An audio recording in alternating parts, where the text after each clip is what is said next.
자, 이번에는 실무에서 많이 사용되는 오버라이딩 메소드 구현 방법에 대해서 한번 알아보겠습니다. 오버라이딩 메소드에서 부모 메소드 호출하는 방법입니다. 자, 실제 개발 시 자식 클래스에서 메소드를 오버라이딩 할 경우 처음부터 오버라이딩 하기보다는 일단 부모 클래스의 메소드에 제공하는 기능을 사용해서 결과값을 가지고 온 후 결과값의 작업을 하는 방법으로 오버라이딩 하는 것이 일반적입니다. 자, 앞에서는 자식 클래스에서 부모 클래스 메소드를 오버라이딩 할 때 오버라이딩 메소드 블락에서 전체 기능을 재정의해서 구현했습니다. 근데 실제 웹 개발이나 특히 안드로이드 앱 개발할 때 안드로이드에서 제공하는 API 클래스를 상속받아서 메소드를 오버라이딩 할 경우 안드로이드 API 클래스, 즉 부모 클래스죠. 부모 클래스에 제공하는 메소드를 먼저 호출해서 그 결과값을 가지고 와서 오버라이딩 메소드에서 그 결과값을 이용해서 기능을 구현하는 방법으로 실제 오버라이딩 메소드를 많이 사용합니다. 그러니까 안드로이드에서 많이 사용합니다. 예제로서 설명드리겠습니다. 자, 회사에 근무하는 직원 클래스들을 이용해서 한번 설명해 보겠습니다. 자, 회사에는 직원이 있습니다. 직원 종류에는 정규직이죠. 레귤러 정규직도 있고 임시로 근무하는 임시직 직원도 있습니다. 자, 정규직 직원을 레귤러 클래스로 만들고 임시직 직원을 템포 클래스로 구현합니다. 자, 모두 직원이니까 직원으로서의 공통적인 속성과 기능이 있습니다. 그건 인플로이 클래스를 만들어서 속성과 기능을 상속받아서 사용합니다. 자, 인플로이 클래스에 보면 직원은 이름이 있습니다. 페이퍼먼스는 직원은 급여를 받죠. 월 급여입니다. 자, 커미션은 이제 연말에 받는 보너스를 의미합니다. 각각의 직원들한테 이제 월급을 지급해야 되니까 월급을 지급하는 메소드입니다. 칼크 토탈 페이. 인플로이 클래스를 레귤러 클래스와 템포 클래스가 똑같이 상속을 받습니다. 자, 레귤러 클래스는 회사에는 대부분 정규직이니까 정규직은 상에 있는 인플로이 클래스의 필드와 메소드를 그냥 상속받아서 사용하면 됩니다. 그러니까 아무 문제가 없습니다. 자, 반면에 템포 클래스는 임시직이니까 임시직은 이제 급여 계산이 좀 다르다 이거죠. 그 임시직은 임시직만의 필드를 선언하고 있습니다. 보면 워크드 아워 필드입니다. 그러니까 임시직은 일한 시간당 이제 급여를 지급받기 때문에 자신의 일한 시간을 저장하는 필드를 하나 선언합니다. 당연히 임시직은 급여 계산하는 방법도 다르니까 칼코 토탈 페이를 오버라이딩해서 따로 일한 시간을 이용해서 따로 급여를 계산합니다. 임시직은 정규직보다 월 급여가 적은 대신 일한 시간만큼 따로 계산하여 총 급여를 지급받기 때문에 직원 클래스의 칼크페이 메소드를 오버라이딩해서 임시직의 총 급여를 계산합니다. 자, 일단 클래스 구조를 정의했습니다. 자, 직원 클래스입니다. 앞에서 정의한 각각의 필드를 선언합니다. 네임, 페이퍼먼스, 커미션, 직원 이름, 월급여, 성과급입니다. 자, 그리고 생성자 구현해주고 있습니다. 정규직 직원들의 급여를 계산하는 메소드입니다. 칼코 토탈 페이. 계산하는 방법은 자, 페이퍼먼스가 월급여니까 전체 급여는 월급여의 12를 곱한 후 연말에 받는 커미션 보너스를 더하면 총 급여가 됩니다. 자, 총 급여를 계산하는 메소드입니다. 자, 레귤러 클래스입니다. 인플로이 클래스를 상속받고 있습니다. 자, 레귤러 클래스는 그냥 상위 클래스에 제공하는 속성과 기능을 그냥 사용하면 됩니다. 자, 템포 클래스입니다. 템포 클래스 똑같이 인플로이 클래스를 상속받습니다. 말씀드렸듯이 템포 클래스는 이제 시간당 급여를 계산하기 때문에 칼크 토탈 페이 메소드를 오버라이딩 하고 있습니다. 임시직 직원도 이제 월급여가 있으니까 12에 대해서 월급여를 곱한 후 연말에 지급받는 보너스를 더합니다. 자, 그리고 임시직 직원은 중간에 나가면 자신의 일한 시간이 있으니까 일한 시간에 대해서는 시간당 수당 2,000을 곱합니다. 곱해서 전체를 더하면 임시직 직원의 총 급여가 됩니다. 이런 식으로 이제 임시직 직원의 급여를 오버라이딩 메소드에서 구현하면 앞에서 우리 오버라이딩 메소드 알아본 것처럼 똑같이 구현하고 있습니다. 자, 이런 식으로 사용하면 됩니다. 자, 이 방법은 주석 처리하고, 자, 근데 실제 계산은 자, 슈퍼 키워드를 이용해서 슈퍼.칼코 토탈 페이 메소드를 호출합니다. 슈퍼가 앞에 붙어 있으니까 뒤에 있는 칼코 토탈 페이 메소드는 인플로이 클래스에 구현한 이 칼코 토탈 페이 메소드입니다. 자, 호출하면 12 곱하기 페이퍼먼스 더하기 커미션의 값을 리턴합니다. 그러니까 주석으로 처리한 요 앞부분은 슈퍼 키워드를 이용해서 상위에 있는 메소드를 호출해서 계산합니다. 그리고 최종적으로 템프 변수에 워크아워 변수에 2000을 곱한 결과값을 더해서 임시직의 총 급여를 구한 후 호출한 것으로 리턴합니다. 주석 부분에 설명한 것처럼 이런 식으로 계산해도 되는데 굳이 지금은 슈퍼 키워드를 이용해서 상위 클래스의 메소드를 호출해서 결과값을 가지고 와서 최종적으로 일한 시간에 대해서 2000을 곱해서 결과값을 넣습니다. 이 예제는 이제 기능이 간단하니까 이런 식으로 계산해도 되는데 실제 안드로이드나 웹 개발에서 제공하는 API 클래스들을 상속받아 사용할 경우 우리가 API 클래스의 메서드를 오버라이딩해서 사용할 때 실제 오버라이딩하는 부모 클래스의 메서드는 기능이 많고 복잡합니다. 그걸 일일이 오버라이딩해서 구현하기에는 현실적으로 조금 불가능합니다. 그러니까 일반적으로 메소드 오버라이딩 시 많이 사용하는 방법은 지금처럼 슈퍼 키워드를 이용해서 먼저 부모 클래스의 메소드를 호출해서 그 결과값을 가지고 와서 오버라이딩 메소드에서 그 결과값에 대해서 어떤 작업을 하는 방법으로 메소드를 오버라이딩해서 많이 사용합니다. 이런 패턴이 말씀드렸듯이 안드로이드 개발할 때 많이 사용합니다. 알아두시면 프로그래밍 하는데 많이 도움이 됩니다. 자, 이제 실행 클래스에서 각각의 메소드를 호출해서 직원들의 총 급여를 출력합니다. 네임 토탈페이 변수 선언합니다.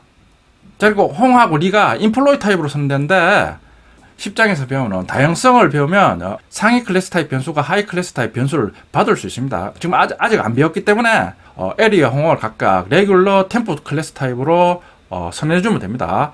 자, 그리고 뉴 레귤러 해서 정규직 사원 이순신에 대한 레귤러 클래스 인스턴스 생성합니다. 뉴 템포 홍길동 임시직 사원에 대한 템포 클래스 인스턴스 생성합니다. 첫 번째, 이순신의 총 급여 정보를 출력합니다. LE.calc total pay 호출하면 LE가 가리키고 있는 인스턴스는 레귤러 인스턴스니까 레귤러 인스턴스는 상위에 있는 calc total pay 메소드를 그대로 상속받습니다. 그러니까 총 급여는 2,900만 원입니다. 자, 홍길동 임시직 사원의 급여를 출력합니다. 홍.calc total pay 호출하면 방금 살펴본 것처럼 오버라이딩 된 메소드를 호출합니다. 자, 그러면 메소드 내에서 다시 슈퍼 키워드를 이용해서 상위에 있는 calc total pay 메소드 호출해서 12 곱하기 페이 퍼 먼스 더하기 코미션 요 항목을 계산해서 템프에 저장합니다. 자, 그리고 최종적으로 워크 아워에 2000을 곱한 결과값을 템프와 대해서 최종 결과값을 호출한 것으로 리턴합니다. 홍길동 급여를 출력하면 홍길동 총 급여는 1,900만 원입니다. 실제 애플리케이션 개발 시 많이 사용되는 오버라이딩 메소드 구현 패턴에 대해서 알아봤습니다. 방금 본 것처럼 실제 오버라이딩 메소드는 먼저 슈퍼 키워드를 이용해서 상위 클래스에 있는 메소드를 호출해서 결과값을 얻어와서 하위에 오버라이딩 된 메소드에서 그 결과값에 대해서 다시 기능을 구현해서 최종적으로 우리가 원하는 결과값을 얻는 방법으로 오버라이딩 메소드를 많이 구현합니다. 이런 패턴이 안드로이드 개발 시 많이 사용되는 패턴입니다. 여러분들 알아두시면 프로그래밍 하는데 많이 도움이 됩니다. 자, 그럼 실습해 보겠습니다. 자, 패키지를 EX05 패키지를 만들겠습니다. EX04 패키지를 만들어야 되는데 EX03에 우리가 지난 시간에 도형 클래스 기능을 같이 구현했죠. 그러니까 EX05 패키지에 지금 클래스 오버라이딩 메소드를 구현하겠습니다.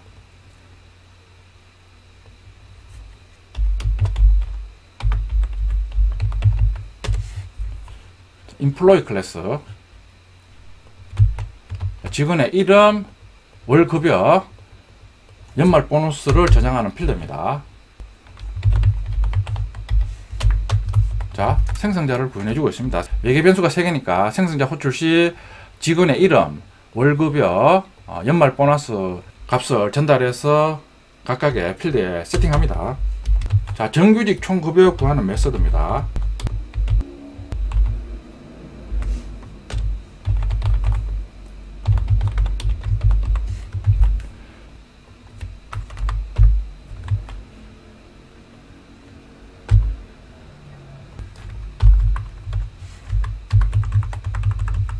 정규직의 총 급여는 월급에 대해서 12를 곱한 후 연말에 받는 커미션 보너스를 더한 값이 총 급여입니다.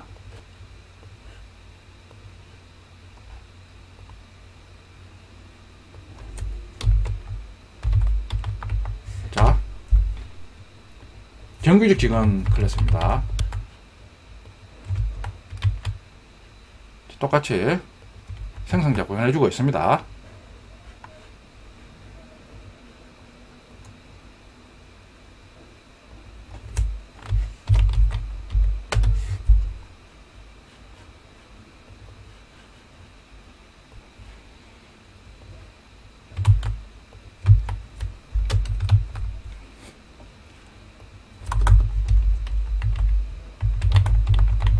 이번에는 임시직 직원 클래스입니다. 똑같이 생성자로 임시직 직원의 이름, 월급여, 연말 보너스, 그리고 임시직원 일한 시간당 또 수당을 받으니까 워크드 아워 매개 변수를 전달해서 워크드 아워 필드를 초기화합니다. 당연히 임시직 직원은 정규직 직원과 급여 계산 방법이 다르니까 칼코 토탈 페이를 오버라이딩 합니다.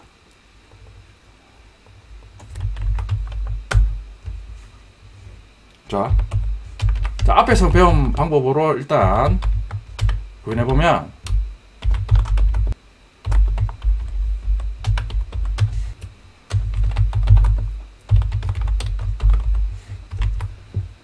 임시직 직원이니까 먼저 12에 대해서 월급을 곱한 후 연말 보너스를 더합니다. 그리고 임시직원 일한 시간당 또 수당을 받으니까 워크드 아워에 2,000을 곱해서 총 합을 구한 후 그걸 호출한 것으로 리턴합니다. 이게 임시직 직원의 급여 구하는 방법입니다. 그러니까 임시직 직원은 급여 체계가 다르니까 칼코 토탈 페이를 오버라이딩해서 사용하고 있습니다. 지금 같은 경우는 이제 기능이 간단하니까 우리가 이런 식으로 직접 작성해 줄 수 있는데, 실제 안드로이드 API나 웹 개발 API를 상속받아서 우리가 메소드로 오버라이딩 했을 시 기능이 너무 복잡하죠. 그러니까 그때는 슈퍼 키워드를 이용해서 일단 상위 메소드를 호출해서 그 결과값을 가지고 와서 하위의 오버라이딩한 메소드에서 작업해서 기능을 구현하는 방법으로 많이 사용합니다. 자, 그 방법을 해보겠습니다. 자, 일단 정규직처럼 똑같이 슈퍼 키워드를 이용해서 칼코 토탈 페이를 호출해서 월급에 12 곱해서 커미션을 더한 값을 넣습니다. 자, 그리고 이제 최종적으로 앞에서 구한 값에 대해서 시간당 수당을 곱한 값을 최종적으로 대해서 호출한 것으로 리턴합니다. 지금 구한 이 방법이 실제 여러분들이 안드로이드나 이런 애플리케이션 구현 시 오버라이딩 해서 많이 사용하는 방법입니다. 먼저 슈퍼 키워드를 이용해서 상위 클래스의 메소드를 호출해서 값을 가지고 온 다음에 그 값에 대해서 다른 작업을 해서 최종적으로 오버라이딩 메소드를 구현한다. 이 패턴입니다. 자, 이제 실행 클래스에서 각각의 메소드 호출해서 사용합니다.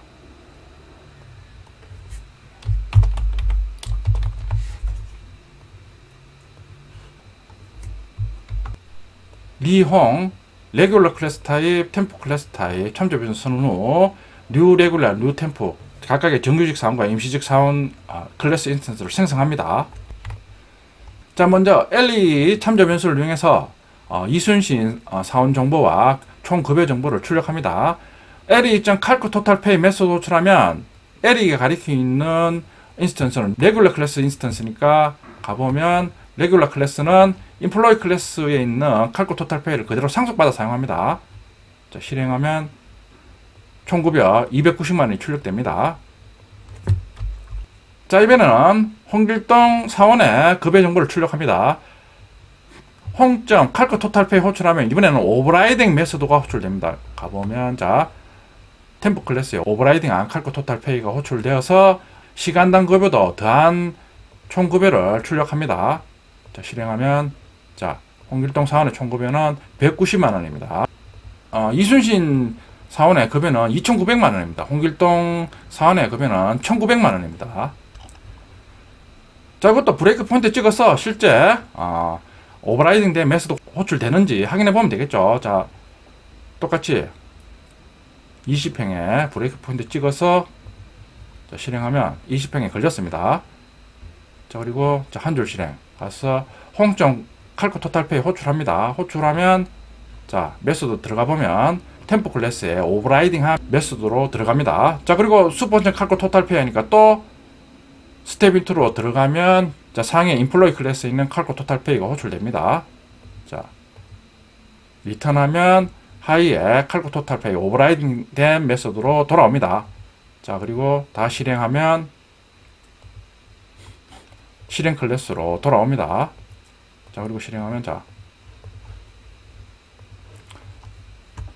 지금은 메소드 오버라이딩 시 일단은 슈퍼 키워드를 이용해서 부모 클래스의 메소드를 호출해서 결과값을 얻어온 후 그 결과값을 오버라이딩 메소드에서 가공해서 최종적으로 결과값을 호출한 것으로 리턴하고 있습니다. 안드로이드 개발 시 많이 사용하는 오버라이딩 패턴입니다. 자, 마지막으로 요점 정리를 한번 해보겠습니다. 메소드 오버라이딩은 부모 클래스를 자식 클래스에서 다시 재정해서 사용하는 겁니다. 메소드 오버라이딩 시 메소드의 이름, 리턴 타입, 매개 변수는 반드시 동일해야 됩니다. 매개 변수는 오버로딩과 구분해 주시라 그랬죠. 메소드 오버라이딩은 반드시 상속이 전제되어야 됩니다. 안드로이드와 같이 실제 개발 중에는 슈퍼를 이용해서 부모 메소드를 호출한 후 그 결과값을 이용해서 오버라이딩 메소드를 구현합니다. 방금 실습해 봤습니다. 자, 오버라이딩 메소드에 대해서 알아봤습니다. 자, 이번 시간에는 접근 제한자에 대해서 상세하게 알아보겠습니다. 자, 앞에서는 제가 뒷부분에서 학습하니까 일단 사용 방법이 이렇다 하고 접근 제한자를 사용했습니다. 자, 그럼 이번 시간에는 구체적으로 접근 제한자에 대해서 한번 알아보겠습니다. 자, 먼저 접근 제한자의 정의와 종류입니다. 자, 정의는 클래스와 클래스의 멤버에는 필드, 메소드, 생성자가 있습니다. 예, 접근하는 범위를 제한하는 용도로 사용하는 지정자입니다. 그러니까 접근 제한자를 사용해주면 클래스나 클래스의 멤버에 대해서 접근 범위를 제한할 수 있습니다. 자, 종류입니다. 종류는 4가지가 있습니다. 자, 퍼블릭 앞에서 많이 사용했습니다. 자, 프로텍티드 상속 관계에 있을 때 필드의 접근 제한자는 일반적으로 프로텍트라고 지정한다고 했습니다. 디폴트 접근 제한자가 있습니다. 자, 그리고 프라이빗 접근 제한자가 있습니다. 자바에서는 퍼블릭, 프로텍티드, 디폴트, 프라이빗 4가지 접근 제한자가 사용되고 있습니다. 프라이빗으로 갈수록 접근 제한이 강화됩니다. 자, 구체적으로 스튜던트 클래스에 접근 제한자를 사용하고 있습니다. 클래스 스튜던트, 클래스 키워드 앞에 퍼블릭으로 지정하고 있습니다. 자, 그러면 외부 클래스에서 마음대로 접근이 가능하다, 이런 뜻입니다. 자, 각각의 네임, 그레이드, 어드레스 필드를 선언하고 있습니다. 보면 네임 필드는 퍼블릭으로 지정합니다. 퍼블릭이니까 다른 외부 클래스에서 마음대로 접근이 가능합니다. 자, 그레이드는 프로텍티드라고 지정합니다. 프로텍티드는 상속받는 클래스나 같은 패키지에 있는 클래스에서만 접근이 가능합니다. 자, 어드레스는 프라이빗으로 지정합니다. 프라이빗으로 지정하니까 어드레스는 같은 클래스 내에서만 접근이 가능합니다. 같은 클래스에 있는 생성자나 메소드에서만 접근이 가능합니다. 자, 에이지는 보면 타입 인트 앞에 어떠한 접근 지정자도 없습니다. 자, 접근 지정자를 써주지 않으면 에이지는 디폴트 접근 제한자로 지정이 된 겁니다. 그러니까 디폴트 접근 제한자가 따로 있는 게 아니라 아무것도 안 써주면 디폴트 접근 제한자로 지정이 되는 겁니다. 자, 생성자도 퍼블릭으로 지정하고 있습니다. 이런 식으로 생성자가 퍼블릭으로 지정됐으니까 우리가 외부 클래스, 예를 들어 실행 클래스에서 마음대로 스튜던트 인스턴스 생성 시 생성자를 호출해서 사용했습니다. 자, 스터디 메소드입니다. 자, 보이드 앞에 어떠한 접근 제한자도 지정되지 않습니다. 그러니까 스터디 메소드의 접근 제한자는 디폴트입니다. 자, 테스트 메소드는 프라이빗으로 지정됐습니다. 자, 프라이빗으로 지정됐으니까 테스트 메소드에 접근할 수 있는 권한은 같은 클래스 내에서만 접근이 가능합니다. 외부에서 접근 시 에러를 발생시킵니다. 자, 패키지 기준으로 접근 제한자, 접근 범위입니다. 그러니까 패키지 기준으로 보면 여러분들 쉽게 접근 제한자의 접근 범위를 이해할 수 있습니다. 자, 퍼블릭으로 지정한 경우, 자, 모든 패키지에 있는 클래스에서 접근이 가능합니다. 그러니까 퍼블릭은 가장 접근 범위가 넓은 제한자입니다. 자, 보면 프로텍티드는 같은 패키지 내에 있는 클래스는 마음대로 접근이 가능합니다. 다른 패키지에서는 자식 클래스만 접근이 가능합니다. 디폴트 접근 제한자는 같은 패키지 내에서만 접근이 가능합니다. 자식 클래스라도 다른 패키지에서는 접근이 불가능합니다. 프라이빗은 해당 클래스에서만 접근이 가능합니다. 그러니까 프라이빗가 접근 제한이 가장 강력합니다. 접근 제한자를 사용한 스튜던트 클래스입니다. 네임은 지금 스트링 앞에 어떠한 접근 제한자도 사용하지 않습니다. 네임 필드의 접근 제한자는 디폴트입니다. 그레이드는 지금 프라이빗으로 지정합니다. 프라이빗으로 지정했으니까 그레이드는 외부에서 접근하면 에러를 발생시킵니다. 스튜던트 생성자에서는 지금 그레이드에 마음대로 접근이 가능합니다. 같은 클래스에 있으니까 접근이 가능합니다. getGrade 메서드입니다. 보면 퍼블릭으로 지정하고 있습니다. 자, 퍼블릭으로 지정했으니까 getGrade는 외부에서 접근이 가능합니다. getGrade에 접근 시 getGrade는 다시 같은 클래스에 있는 그레이드 필드에 접근이 가능합니다. 다음 시간에 하겠지만 일반적으로 클래스의 필드는 접근 제한자를 프라이빗으로 지정합니다. 예를 들어 이 그레이드 필드에 외부에서 접근하고 싶다 이러면 직접 접근하는 게 아니라 이런 식으로 접근하는 기능을 하는 getter 메서드라고 합니다. getter 메서드를 하나 둬서 getter 메서드는 퍼블릭으로 지정합니다. 그러면 외부에서는 getter 메서드를 통해서 간접적으로 그레이드 필드에 접근합니다. getGrade 메서드는 외부 클래스와 프라이빗 필드 사이에 다리 역할을 합니다. 자세한 내용은 다음 시간에 다루겠습니다. 일단은 클래스의 필드는 일반적으로 프라이빗으로 지정한다. 알아두세요. 실행 클래스에서 각각의 필드와 메서드에 접근합니다. 뉴 스튜던트 홍길동 3. 자, 생성자 호출해서 메모리에 스튜던트 클래스 인스턴스 생성합니다. 자, S1을 이용해서 각각의 필드에 접근합니다. S1.name. 자, name이 디폴트니까 실행 클래스는 EX0 같은 패키지에 위치합니다. 그러니까 같은 패키지에 위치하니까 자, 이런 식으로 도트 연산자를 이용해서 직접 접근이 가능합니다. 자, 학생 이름은 홍길동을 출력합니다. 자, 근데 S1.grade. 자, grade는 지금 프라이빗입니다. 그러니까 도트 연산자로 외부 클래스에서 직접 접근하면 에러를 발생시킵니다. 자, 그러니까 grade에 접근할 때는 getter 메서드를 이용합니다. S1.getGrade 호출하면 getGrade는 접근 제한자가 퍼블릭이니까 외부에서 접근이 가능합니다. 접근해서 다시 getGrade는 같은 클래스에 있는 그레이드 필드에 접근하고 있습니다. 그레이드 필드 값을 리턴합니다. 자, 출력하면 학년 3이 출력이 됩니다. 자, 접근 제한자의 정의와 종류에 대해서 알아봤습니다. 필드나 메서드 앞에 접근 제한자를 안 써주면 디폴트 접근 제한자입니다. 실습해 보겠습니다.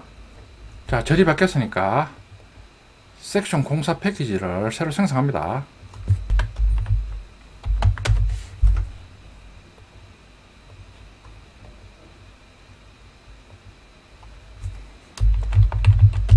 자, 스튜던트 클래스입니다.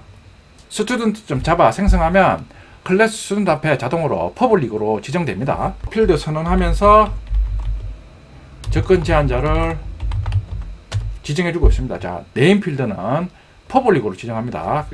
외부 클래스에서 마음대로 직접 접근이 가능합니다. 자, 그레이드는 프로텍트드로 지정합니다. 그러니까 프로텍트드니까 같은 패키지나 아니면 다른 패키지 자식 클래스에서 접근이 가능합니다. 자, 어드레스는 프라이빗으로 지정합니다. 프라이빗는 같은 클래스, 즉 스튜던트 클래스 내에서만 접근이 가능합니다. 에이지 앞에는 어떠한 접근 제한자도 없습니다. 그러면 디폴트 접근 제한자로 지정이 됩니다. 디폴트 접근 제한자는 같은 패키지에 있는 클래스에서만 접근이 가능합니다. 자식 클래스라도 다른 패키지에 있으면 접근이 불가능합니다. 앞에 아무것도 안 써주면 디폴트 접근 제한자입니다. 생성자도 앞에 퍼블릭으로 지정하고 있습니다.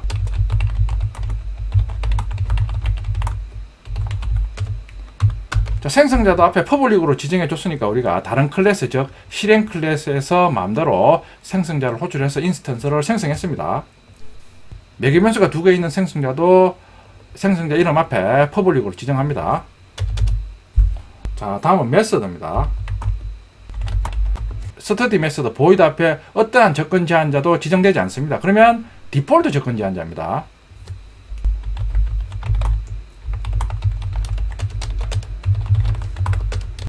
자, 테스트 메서드 앞에 지금은 접근 제한자를 프라이빗으로 지정합니다. 프라이빗으로 지정하니까 이 테스트 메서드는 클래스 내에서만 접근이 가능합니다. 자, 학생 신상정보 출력 메서드입니다. 보면 접근 제한자를 퍼블릭으로 지정하고 있습니다. 그러니까 외부 클래스에서 마음대로 접근이 가능합니다. 자, 여러가지 접근 제한자를 클래스와 클래스의 멤버에 적용해 봤습니다. 자, 다음은 외부 클래스에서 각각의 필드와 메서드에 접근하는 예제입니다. 패키지 EX02 패키지를 만듭니다.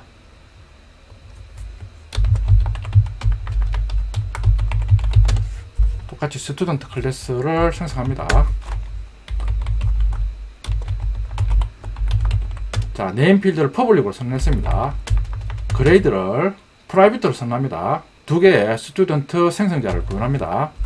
자, 그리고 getGrade 메소드를 퍼블릭으로 지정한 후 메소드를 구현합니다. 자, 기능은 자, return grade에서 같은 클래스에 있는 그레이드 필드에 접근해서 그 값을 호출한 것으로 리턴합니다. 자, 그레이드 필드가 프라이빗라도 같은 클래스에 있는 getGrade 메소드에서는 자유롭게 접근이 가능합니다. 학생 신상정보 출력 메소드를 구현해 줍니다. 자, 그런 후 같은 패키지에 있는 실행 클래스에서 스튜던트 클래스의 필드와 메소드에 접근합니다.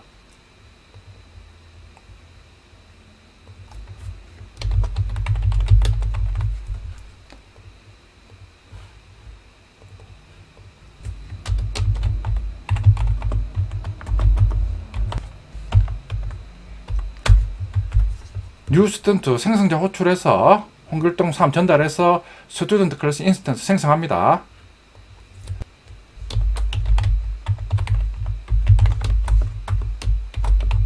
자, 직접 접근하는 방법은 참조 변수 써주고 도트 연산자를 써주면 됩니다. 자, 도트 연산자 지정하니까 자, 접근할 수 있는 필드나 메소드가 표시가 됩니다.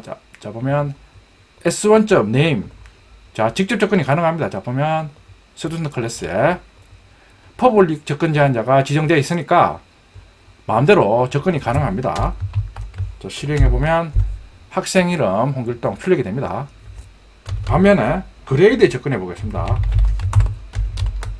도트 연산자 지정하면 그레이드가 보이지 않습니다. 그러니까 이클립스 툴이니까 S1으로 접근할 수 있는 필드나 메소드를 자동으로 표시해 줍니다. 그러니까 그레이드가 표시 안 되는 이유는 지금 보면 그레이드가 프라이빗이니까 외부에서는 접근이 불가능합니다. 자, 에러가 발생됩니다. 마우스 올려보면 필드 스튜던트는 그레이드 is not visible 그러니까 지금 보여지지 않는다, 접근할 수 없다, 그런 에러입니다.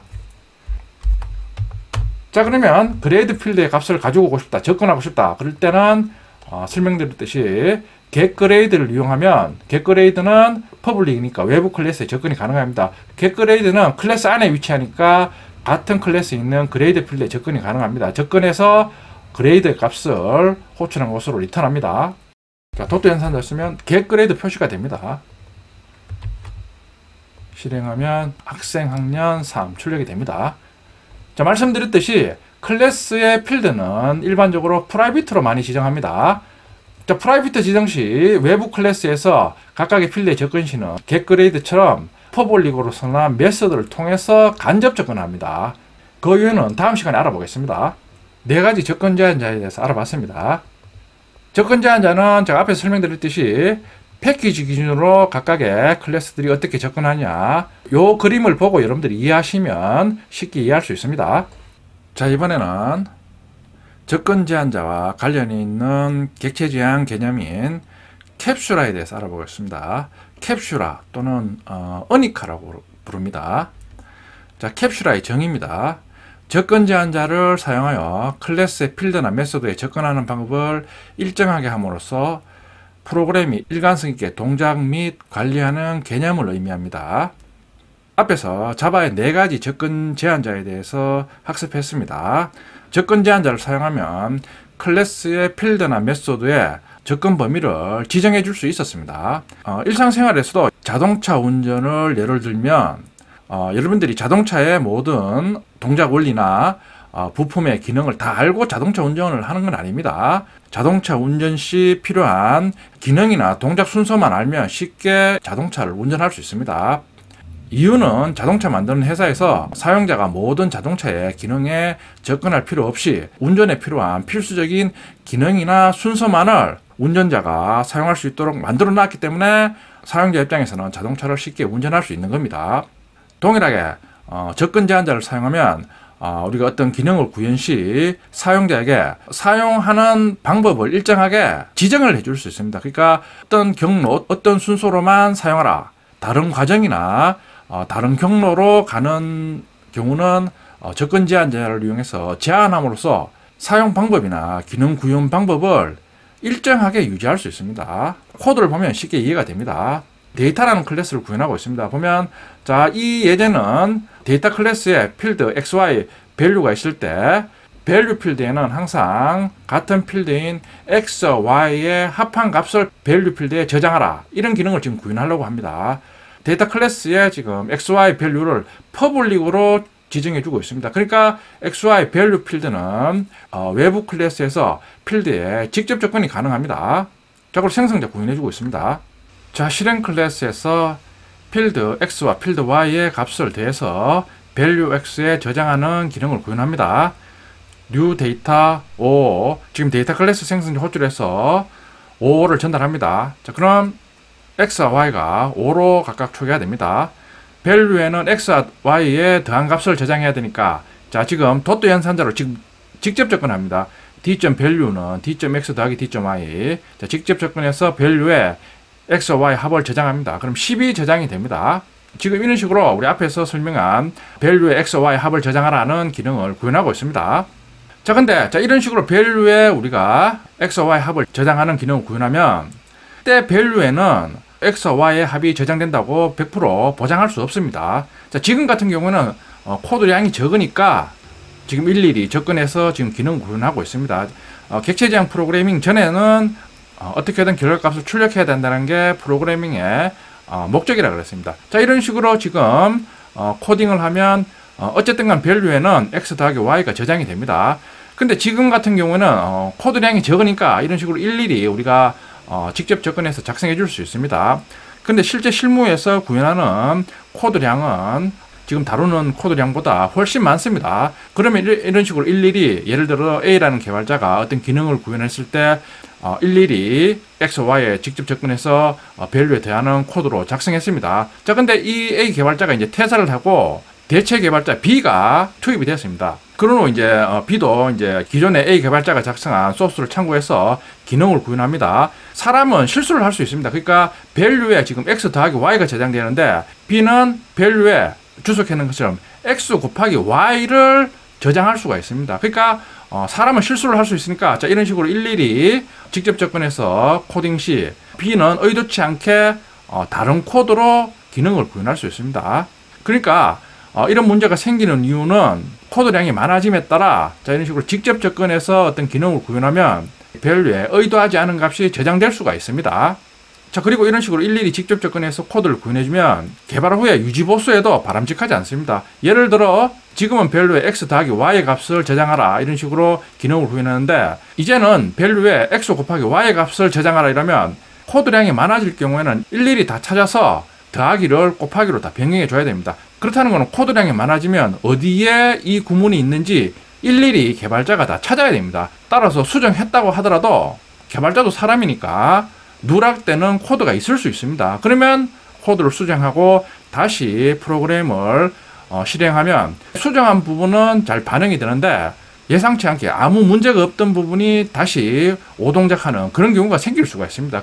그러니까 결론적으로 이런 식으로 일일이 직접 접근해서 그때그때 땜빵식으로 어떤 기능을 구현해 주는 것은 바람직하지 않습니다. 자, 다음은 각각의 필드에 간접 접근하는 방식으로 기능을 구현하고 있습니다. 지금 XY 밸류가 프라이빗 제한자로 지정되고 있습니다. 그러니까 XY 밸류에는 이번에는 도트 연산자로 직접 접근이 불가능합니다.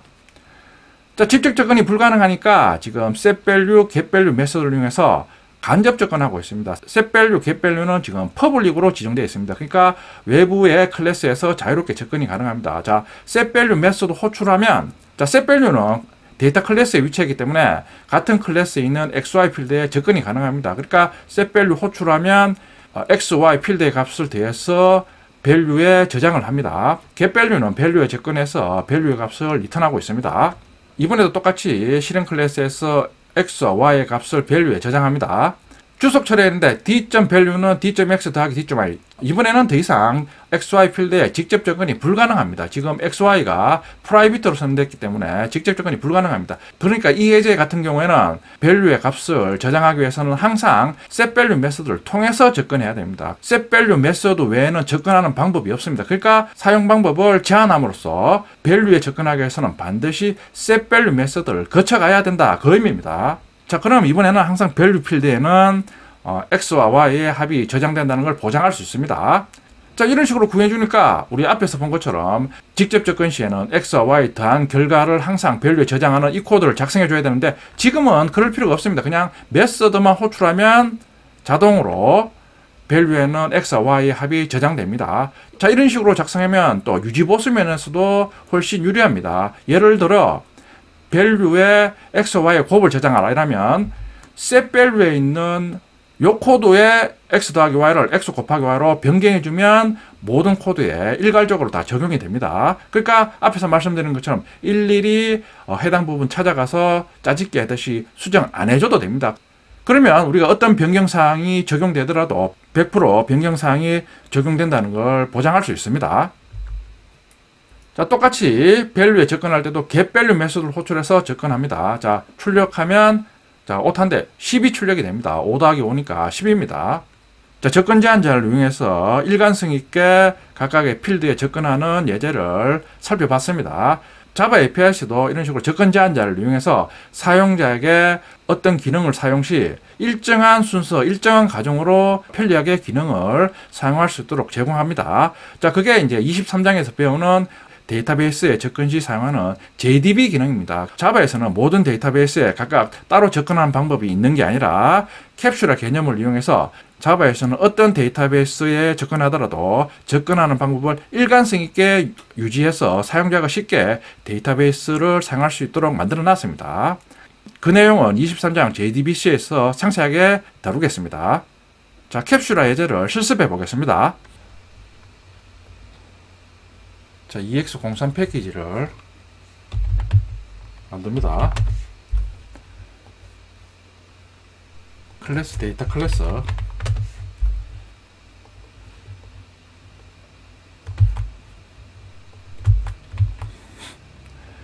자, 지금 XY 밸류를 퍼블릭 접근 제한자로 지정하고 있습니다. XY 밸류는 다른 클래스에서 직접 접근이 가능합니다.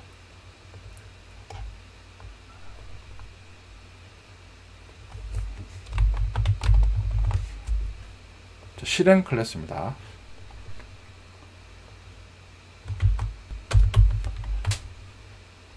XY 필드에 직접 접근해서 밸류에 그 합을 저장하고 있습니다. new 데이터 5 생성자 호출하니까 XY에 각각 5가 초기화됩니다. XY가 지금 퍼블릭이니까 직접 접근이 가능합니다. 접근해서 결과값을 대해서 밸류에 저장하고 있습니다. 밸류 값을 출력해보면 10이 출력이 됩니다.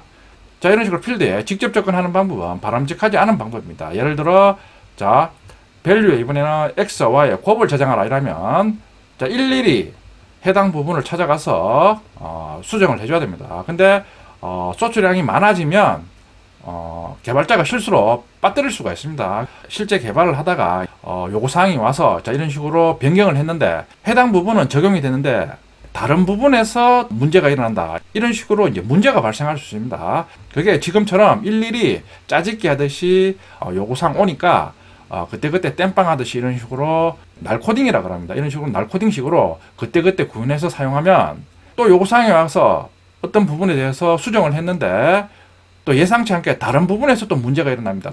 다른 부분도 100% 수정됐다고 보장을 할 수 없습니다. 자, 패키지를 EX04 만들어줍니다. 똑같이 클래스 데이터 클래스.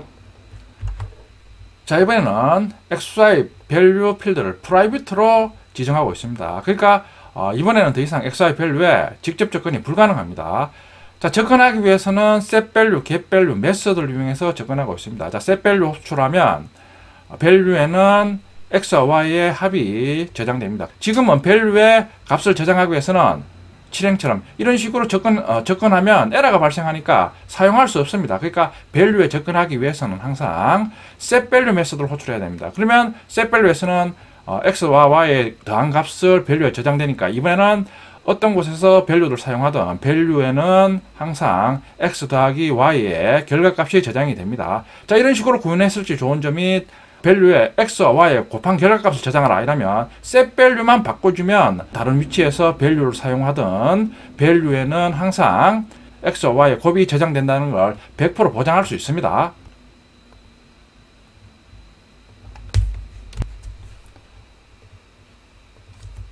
똑같이 실행 클래스 작성합니다. 자, 똑같이 new 데이터 5 데이터 클래스 인스턴스 생성합니다. 자, 실행처럼 주석이 되는데 주석 풀면 지금 에러가 발생합니다. 지금 value와 xy는 마우스 올리면 not visible입니다. 지금 xy value가 프라이빗으로 선언됐으므로 더 이상 직접 접근이 불가능합니다. value에 접근하기 위해서는 구행처럼 setValue 메소드를 호출해서 접근합니다. 자, 가보면 setValue 호출하면 항상 value에는 x와 y의 합이 저장됩니다. value 값을 가지고 오기 위해서는 또 getValue를 호출합니다. 호출해서 value에 저장해서 출력하면 항상 10이 출력이 됩니다. 자, 예제처럼 자바에서는 접근 제한자를 이용해서 필드나 메소드에 접근하는 방법을 제한해서 일관성 있게 접근하도록 만들 수가 있습니다. 자, 이게 캡슐화 개념입니다. 말씀드렸듯이 자바 API에서는 캡슐화 개념을 사용해서 사용자가 쉽고 일관성 있게 어떤 기능을 사용하도록 자바 API 기능을 제공합니다. 그 대표적인 기능이 23장에서 배우는 JDBC입니다. 뒤에서 구체적으로 알아보겠습니다. getter set를 통해서 필드에 접근하는 방법에 대해서 알아보겠습니다. 자, getter setter. 자, 앞에서 말씀드렸듯이 일반적으로 클래스 필드에 접근할 때는 메소드를 통해서 간접 접근한다. 제가 앞에서 잠깐 말씀드렸습니다. 간접 접근하는 용도로 사용하는 메소드입니다. 메소드가 getter set입니다. 구체적으로 알아보겠습니다.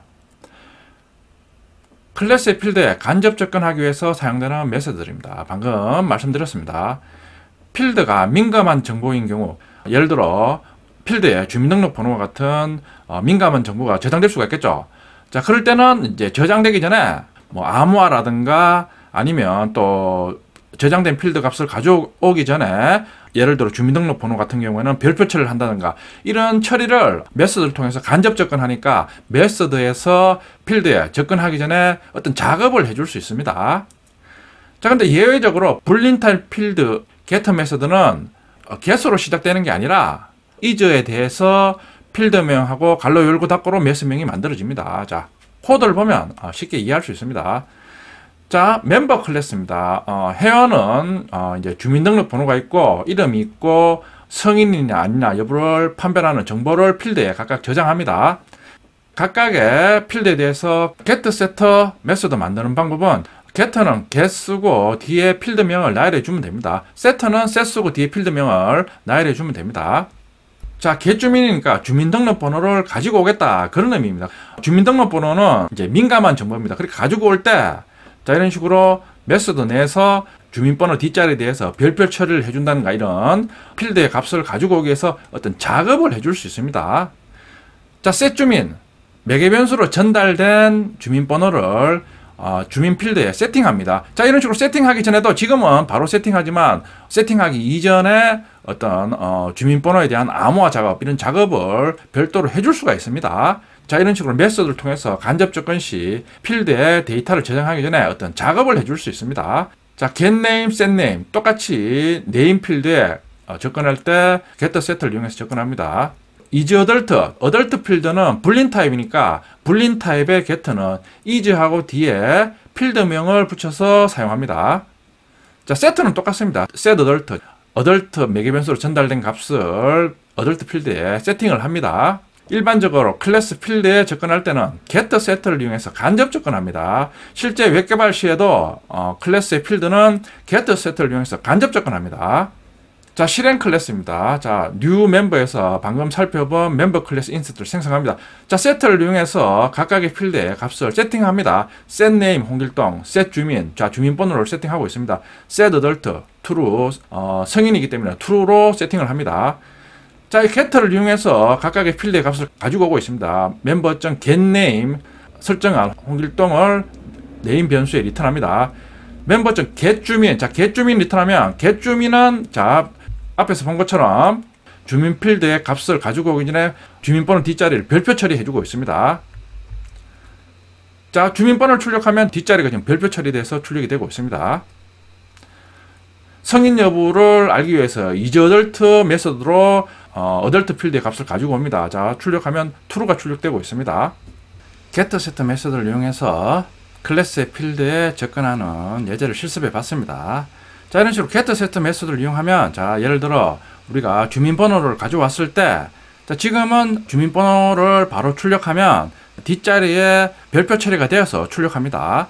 이유는 getJumin 메서드에서 우리가 호출하면 주민번호 리턴하기 전에 처리를 해줬습니다. 그런 식으로 처리를 안 해주면, 자, 일단 주민번호를 가져와서 주민번호에 대해서 짜집기 하듯이 또다시 어떤 작업을 해줘야 됩니다. 자, 그러면 소스 코드가 땜빵 하다시 소스 코드를 작성하게 됩니다. 그러니까 getSet 메서드를 이용하니까 훨씬 코드가 가독성이 좋아지고, 또한 어떤 요구사항이 발생 시 각각의 메서드에서 작업을 해줄 수 있으니까 유지 보수에도 훨씬 유리합니다. 자, 참고로 지금 getJumin 메소드 호출했을 때 주민번호 뒷자리 별표 처리하는 여기는 뒤에서 배우는 스트링 클래스의 메소드를 이용해서 별표 처리를 해줄 수 있습니다. 이 부분은 이제 우리 자바 API 스트링 클래스 배울 때 상세히 알아보겠습니다. 일단은 전체적으로 이런 식으로 getJumin 메소드 호출 시 민감한 정보에 대해서는 메소드에서 어떤 처리를 해줄 수 있다, 이런 식으로 이해해 주시면 됩니다. 자, 멤버 클래스처럼 필드 개수가 3개, 4개일 때는 자, 이런 식으로 우리가 일일이 getSet를 우리가 구현해 줘도 되는데, 실무에서 사용하는 클래스의 필드는 보통 10개, 많을 때는 20개, 이 정도 필드가 실제 사용이 됩니다. 실무에서 사용하는 멤버 필드도 예를 들어 ID, 패스워드, 주민, 네임, 어덜트, 주소 등등등 해서 회원에 관련된 클래스의 필드 개수가 보통 10개 내지는 20개 이 정도 됩니다. 그런 필드에 대해서 getSet를 일일이 손으로 만들어주면 불편합니다. 그리고 이런 식으로 getSet 메서드 내에서 어떤 기능을 구현해주면 일일이 손으로 만들기에는 불편합니다. 그러니까 이클립스에서는 자동으로 getSet 만들어주는 기능을 제공합니다. 자, 사용 방법은 생성할 위치에서 마우스 우클릭하면 이제 소스를 선택합니다. 자, 그리고 하위 메뉴에 Generate Getters and Sets 이 항목을 선택하면 쉽게 getSets를 생성할 수 있습니다. 실습해 보면서 사용해 보겠습니다. 자, 실습해 보겠습니다.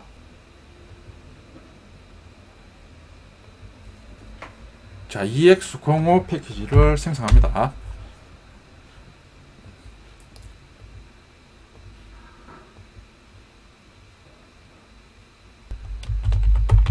자, 멤버 클래스를 생성합니다.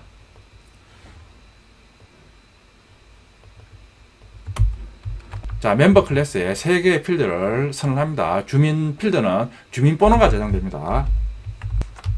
네임 필드에는 회원의 이름이 저장됩니다. 어덜트 필드는 불린 타입입니다. 지금 성인이냐 아니냐, 성인 여부가 저장됩니다. 자, 그리고 주민 필드에 접근하는 getJumin, setJumin 메소드를 구현하고 있습니다. getJumin은 주민번호를 가지고 올 때 주민번호는 민감한 정보니까 주민번호 리턴 시 주민번호의 뒷자리를 별표 처리하고 있습니다. 자, 이런 식으로 getSet 메소드로 간접 접근하면 우리가 필드에 접근 시 어떤 작업을 해줄 수 있습니다. setJumin도 보면 지금 매개 변수 주민으로 전달된 값을 바로 주민 필드에 세팅하는데, 자, 이런 식으로 주석에 있는 것처럼 저장 시 암호화 작업이나 이런 작업을 따로 해줄 수가 있습니다. 자, 다른 필드에 대해서도 getSet 메소드를 구현하고 있습니다. getName, setName. 자, 그리고 예외적으로 지금 어덜트 필드는 불린 타입입니다. 불린 타입의 get는 is로 시작합니다. is 어덜트에서 리턴해서 어덜트 필드의 값을 리턴합니다. 자, 그리고 set는 똑같습니다. 멤버 클래스 인스턴스 생성해서 사용합니다.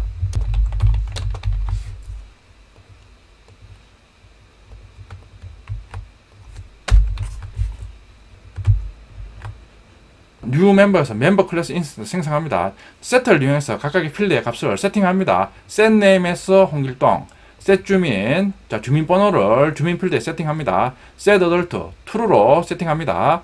getter를 이용해서 각각의 필드의 값을 가지고 옵니다. getName에서 네임 변수에 리턴합니다. getJumin에서 주민 변수에 리턴하면, 자, getJumin은 저장할 때는 111112인데, 자, getJumin 호출하면 주민번호는 민감한 정보니까 getJumin 호출 시 주민번호에 대해서 뒷자리를 별표 처리하고 있습니다. 자, 어덜트 필드는 isAdult 메소드로 접근합니다. 각각의 리턴된 값을 출력해보면, 자, 이름 홍길동, 주민번호는 111에서 뒷자리를 지금 별표 처리하고 있습니다. 성인 여부 true를 출력합니다. 자, 말씀드렸듯이 일반적으로 클래스의 필드에 접근 시 getSet 메서드를 이용해서 접근하는 게 일반적입니다. 실제 웹 개발 시에도 필드에 접근할 때는 getSet 메서드를 이용합니다.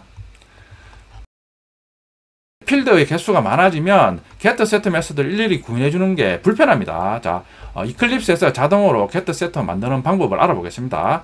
자, 일단 기존 예제에서 사용하는 getSet를 주석 처리합니다. 자, 그리고 생성할 위치 클릭 후 우클릭 소스. 자, 그리고 여기 보면 generate getter gen setter 요항목을 선택합니다. 자, 그러면 getSet 생성할 필드를 선택합니다. 모두 생성해야 되니까 셀렉터를 선택합니다. 자, 그리고 generate 눌러주면 보면 지금 get주민, set주민, getName, setName, isAdult, setAdult 형식이 다 만들어집니다. 그러면 각각의 메소드 선택해서 원하는 기능을 구현해 주시면 됩니다. 필드의 개수가 많아질 때는 이클립스에 자동으로 getSet 만드는 기능을 사용하면 편리하게 getSet를 생성할 수 있습니다. 자, 6절에서 배운 접근 제한자에 대해서 요점 정리를 한번 해보겠습니다. 접근 제한자를 이용해서 클래스 멤버의 접근을 제한할 수 있습니다. 접근 제한자는 Public, Protected, Default, Private 4가지가 있습니다. 일반적으로 상속관계에서 부모 클래스 필드는 Protected로 많이 지정합니다. 일반적으로 클래스의 필드 접근 시 getSet 메서드를 사용합니다. 방금 실습해 봤습니다. 자, 6절까지 해서 9장에서 상속과 관련된 객체 지향 개념을 학습했습니다. 8장에서 객체 지향 프로그래밍 시작할 때 객체 지향 프로그래밍을 잘하는 방법은 일단은 여러분 주위에 있는 객체를 클래스로 많이 구현해 보라 그랬습니다. 두 번째로 여러분들이 객체 지향 프로그래밍에 익숙해지는 방법은 자, 9장에서 배운 상속을 구현해 보는 게 여러분들이 객체 지향 프로그래밍을 잘하는 방법입니다. 자, 상속은 여러분 주위에 있는 객체들 중에 이저 관계를 형성하는 객체들이 상속 관계로 변환됩니다. 그러니까 여러분 주위에 살펴보면 이제 이저 관계를 가지는 객체들이 있습니다. 그걸 여러분들이 찾아서 상속 관계로 많이 구현해 보면 객체 지향 프로그래밍에 빨리 익숙해질 수 있습니다. 자, 그래서 7절에서는 우리 주위에 있는 이저 관계를 형성하는 객체들을 찾아서 한번 앞에서 배운 상속관계 클래스로 한번 구현해 보겠습니다. 자, 우리 주위에 가장 많이 볼 수 있는 이저 관계를 형성하는 객체들 차죠. 보면 여러분 주위에 있는 차, 소나타 그랜저와 같은 승용차, 그리고 대중교통인 버스, 자, 그리고 화물을 운반하는 등등등 이런 여러 가지 종류의 차들이 있습니다. 이런 차들은 당연히 승용차는 차다, 버스는 차다, 트럭은 차다, 다 차, 영어로 카죠. 카와 다 이저 관계를 형성합니다. 하위에 있는 각각의 차들은 차로서의 공통적인 속성과 기능을 가지고 있습니다. 반면에 승용차, 버스, 트럭은 자신만의 속성과 기능을 똑같이 소유하고 있습니다. 자, 이처럼 여러분들이 주위에 있는 객체들을 골라서 이저 관계로 많이 변환해 보면 상속 개념에 대해서 익숙해집니다. 자, 차들을 이용해서 한번 실습해 보겠습니다. 각각의 차들이 카와 이저 관계를 형성하고 있습니다. 승용차는 자동차다, 버스는 자동차다, 트럭은 자동차다, 다 이저 관계입니다. 이저 관계를 형성하는 객체를 클래스 도표입니다. 자, 보면 일단은 상속 관계를 정의하고 코드로 구현하는 과정으로 습관을 들여야 됩니다. 부모 클래스에 카 클래스가 있습니다. 각각의 세단, 트럭, 버스가 지금 상속받고 있습니다. 카 클래스는 우리가 8장에서 카 클래스를 구현했으니까 그걸 그대로 사용하면 됩니다. 7절에서 하는 이 실습 예제는 제 입장에서 일반적이고 상식적인 각각의 차들의 속성과 기능을 구현하는 예제입니다. 제 책에 있는 예제를 예시로 해서 한번 보고 여러분들이 생각하고 있는 각각의 차의 속성과 기능을 추가해서 구현해 주시면 됩니다. 또 이 예제에 대해서 또 퀴즈가 있으니까 그 퀴즈도 한번 구현해 보고 그리고 여러분들이 생각한 속성의 기능을 추가해서 또 구현해 보시면 됩니다. 그런 과정을 반복하면 여러분들이 객체 지향 프로그램에 익숙해집니다. 각각의 클래스입니다. 세단 클래스는 필드와 메서드를 그냥 상속받았습니다. 그러니까 여러분들 우리 현실에서 차라고 하면 일반적으로 이제 사람들이 타고 다니는 소나타, 그랜저와 같은 승용차를 의미하기 때문에 세단 클래스는 그냥 카 클래스에 있는 속성과 기능을 그냥 상속받아 사용합니다. 반면에 여러분들이 또 나름대로 생각하는 속성이나 기능이 있으면 추가해 주시면 됩니다. 자, 트럭은 똑같이 차로서의 속성과 기능이 있는데, 트럭은 주된 용도가 이제 화물을 운반하는 기능이니까, 자신의 필드에 로드라는 운반하는 화물량을 저장하는 필드를 선언합니다. 기능도 화물을 운반해야 되니까 캐리 로드라는 메서드를 추가해 줍니다. 자, 매개 변수로는 트럭이 한 번에 운반하는 화물량을 톤수로 전달합니다. 그러면 전달하면 매개 변수로 전달된 화물량을 선언한 필드에 접근해서 저장하는 기능으로 캐리 로드 메서드를 구현합니다. 자, 버스 클래스. 버스는 당연히 탑승 승객이 있습니다. 탑승 승객수를 저장하는 패신저 필드입니다. 그리고 버스는 이제 탑승하면 요금을 내야 되니까 승객들이 낸 요금의 합계를 저장하는 P 필드가 있습니다. 승객수 버스 요금입니다. 자, 그리고 버스는 승객들이 이제 탑승해야 되니까 승객을 태우는 기능을 하는 메서드, 라이드 패신저 메서드를 구현하고 있습니다. 매개 변수로 탑승하는 승객수를 전달합니다. 전달하면 당연히 패신저 필드에 전달한 승객수를 누적을 시킵니다. 그리고 승객이 탔으니까 승객은 요금을 내야 되니까 승객이 낸 요금의 합계를 P 필드에 누적을 시킵니다. 그 외에 여러분들이 생각나는 속성이나 기능이 있으면 추가해 주시면 됩니다. 자, 이제 상세 클래스 구조입니다. 카 클래스, 8장에서 구현한 카 클래스를 그대로 사용합니다. 자, 하이 클래스를 각각 구현합니다. 세단 클래스는 그냥 상속받아 사용합니다. 트럭 클래스는 필드에 로드 메서드의 캐리 로드 메서드를 구현합니다. 자, 버스 클래스에는 두 개의 필드, 패신저 P 필드를 선언합니다. 승객 태우는 기능인 라이드 패신저 메서드를 구현합니다. 자, 이런 식으로 카 클래스들을 상속 구조로 변환 시 일단은 UML로 어느 정도 클래스의 구조를 정의 또는 설계하고 난 다음에 코드를 구현합니다. 각각의 클래스를 구현한 코드입니다. 카 클래스 우리 8장에 사용한 카 클래스를 그대로 사용합니다. 각각의 필드에 대해서 이번에는 부모 클래스니까 프로텍트로 선언하고 있습니다. 차에 각각의 기능하는 메서드를 구현합니다. 그리고 겟카 인포 메서드는 차의 모든 정보를 출력하는 메서드입니다. 부모 클래스에 선언된 필드들의 값을 다 출력하고 있습니다. 자, 세단 클래스입니다. 세단 클래스는 그냥 카 클래스를 상속받고 사용하고 있습니다. 세단 클래스 생성자에서 생성자 호출 시 전달되는 차 정보를 수포를 이용해서 부모 클래스 필드에 초기화하고 있습니다. 자, 트럭 클래스입니다. 똑같이 카 클래스를 상속받고 있습니다. 그리고 자신만의 필드인 화물 적재량을 저장하는 로드 필드를 프라이빗으로 선언하고 있습니다. 자, 그리고 똑같이 생성자 구현해주고 있습니다. getLoad, setLoad, 로드 필드에 접근하는 getSet 메서드 구현해줍니다. 자, 그리고 화물을 운반하는 메서드입니다. 보면 캐리 로드에서 호출 시 화물을 운반하니까 운반하는 적재량을 저장하는 로드 필드의 값을 1 증가시킵니다. 자, 지금 보면 캐리 로드 메소드 호출하면 지금 매개 변수가 없습니다. 근데 설계 시에는 캐리 로드에서 int 매개 변수가 있습니다. 그러니까 제가 구현한 캐리 로드는 메소드 호출하면 로드의 값을 1, 즉 1톤씩 증가시키는데 적재하는 화물이 꼭 1톤씩만 적재하는 부분은 없습니다. 그러니까 여러분들이 똑같은 이름으로 캐리 로드 메소드 구현하면서 int 타입 매개 변수를 지정해서 호출 시 원하는 화물 톤수를 전달해서 로드에 바로 저장하는 기능을 구현해 주시면 됩니다. 자, 이런 메서드 사용 방법이 8장에서 배운 메서드 오버로딩입니다. 그러니까 지금 실습 예제는 특별히 이게 정답이다 정해진 게 없습니다. 그러니까 여러분들이 이제 살펴보고 나는 이런 점이 불편하다. 여러분들이 메서드를 수정해서 여러분들이 원하는 기능을 구현해 주시면 됩니다. 자, 버스 클래스입니다. 자, 버스 클래스 두 개의 필드 패신저 P 필드를 프라이빗으로 선언합니다. 생성자 지금 호출합니다. 카컬러 필드가 누락돼서 코드를 수정했습니다.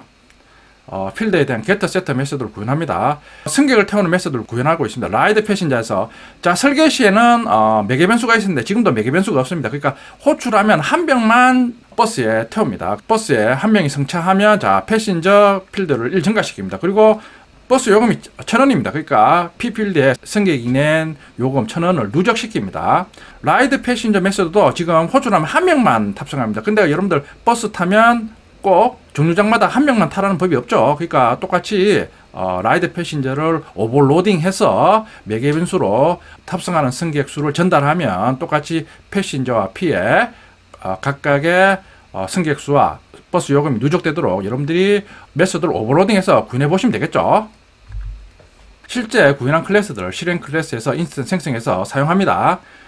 자, 먼저 변수선언, 마이카, 트럭, 버스 변수선언 합니다. 각각의 하이 클래스 차들에 대한 인스턴스 생성합니다. 뉴 세단에서 자, 승용차 인스턴스입니다. 보면 이름이 아반떼고 차 번호, 색상이 은색입니다. 그리고 초기 속도가 60km입니다. 차 사이즈는 2000cc입니다. 뉴 트럭에서 트럭 생성자 호출해서 이름이 1톤 포토고 차 번호입니다. 그리고 색상이 청색이고 카 사이즈는 3000cc입니다. 그리고 초기 속도는 60km고 처음 적재하는 화물량은 1톤입니다. 버스 클래스 생성자 호출합니다. 똑같이 이름이 1001번 버스고 버스 번호고 색상 노란색, 차 사이즈 4000cc입니다. 초기 속도 60이고 초기 탑승자 수는 20명입니다. 그리고 이제 버스 요금은 1000원입니다. 메소드 호출해서 각각의 차 정보를 출력합니다. 마이카.getCarInfo 호출하면 내 차에 대한 차 정보가 출력이 됩니다. 그러니까 생성자 호출 시 각각의 매개 변수를 전달한 값이 차 정보로 출력이 됩니다. 보면 차 이름 아반떼, 차 번호 해서 생성자 호출 시 전달된 값이 출력이 됩니다. 자, 트럭에 대한 차 정보를 넣습니다. 트럭.getCarInfo 호출하면 자, 생성자 호출 시 전달된 값이 출력이 됩니다. 그리고 트럭은 하이 클래스에 로드 필드가 있으니까 이런 식으로 트럭.getLoad 메소드 호출해서 트럭의 초기에 적재한 화물수도 출력이 됩니다. 트럭과 버스는 하이 클래스에 있는 필드도 있으니까 상위에 있는 getCarInfo 메소드만 호출해서는 자신이 원하는 정보를 한 번에 완벽하게 출력할 수 없습니다. 자, 이런 문제를 해결하기 위해서 우리 앞에서 이제 학습을 했습니다. 그러니까 트럭과 버스의 getCarInfo 메소드를 오버라이딩해서 출력 시 한 번에 하이 클래스의 필드도 같이 출력될 수 있도록 오버라이딩을 해보시면 되겠죠. 트럭이 이제 운행을 합니다. 트럭.speed 10km로 이제 속도를 증가시킵니다. 그러면 카 클래스에 상속받는 스피드 메소드를 그래서 사용하면 됩니다. 트럭.carryload 메소드 호출하면 이제 화물을 적재해서 운반합니다. carryload 메소드 호출하면 지금 같은 경우는 자, 매개 변수가 없으니까 호출하면 로드 필드에 1 증가시킵니다. 그러니까 한 번 호출 시 화물차에서 한 번 화물을 운반하면 1톤씩 화물을 적재해서 운반한다. 그런 의미입니다. 그러니까 화물 운반할 때 1톤씩 운반하는 법이 없습니다. 그러니까 캐리로드 메소드를 오버로딩해서 여러분들이 원하는 대로 기능을 다시 구현해서 사용하시면 됩니다. 자, 이런 식으로 트럭을 운행한 후 getCarInfo 메소드를 호출하면 getLoad 메소드 호출하면 최초 운행 시 1톤이었으니까 한 번 호출하면 이제 2톤이 되겠죠. 자, 2톤이 출력이 되고 있습니다. 자, 다음은 이제 버스를 운행합니다. 버스.getCarInfo 버스 정보를 출력하고 있습니다. 자, 생성자 호출 시 자, 초기한 값으로 출력하고 있습니다. 여기 차 색상이 느린데 노란색으로 변경해야 됩니다.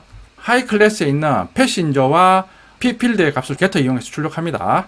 자, 이제 버스를 이제 운행하다가 버스의 기능인 승객을 태우기 위해서 버스.ride passenger 메소드 호출합니다. 저 호출하면 ride passenger 메소드 한번 호출할 때마다 승객이 한 명씩 탑니다. 그러니까 이것도 여러분들이 태울 승객 수를 메소드의 매개 변수로 전달해서 패신저 필드에 반영해 주시면 됩니다. 한 명 탔으니까 한 명의 요금이 1000원이니까 P필드에 1000원을 누적합니다.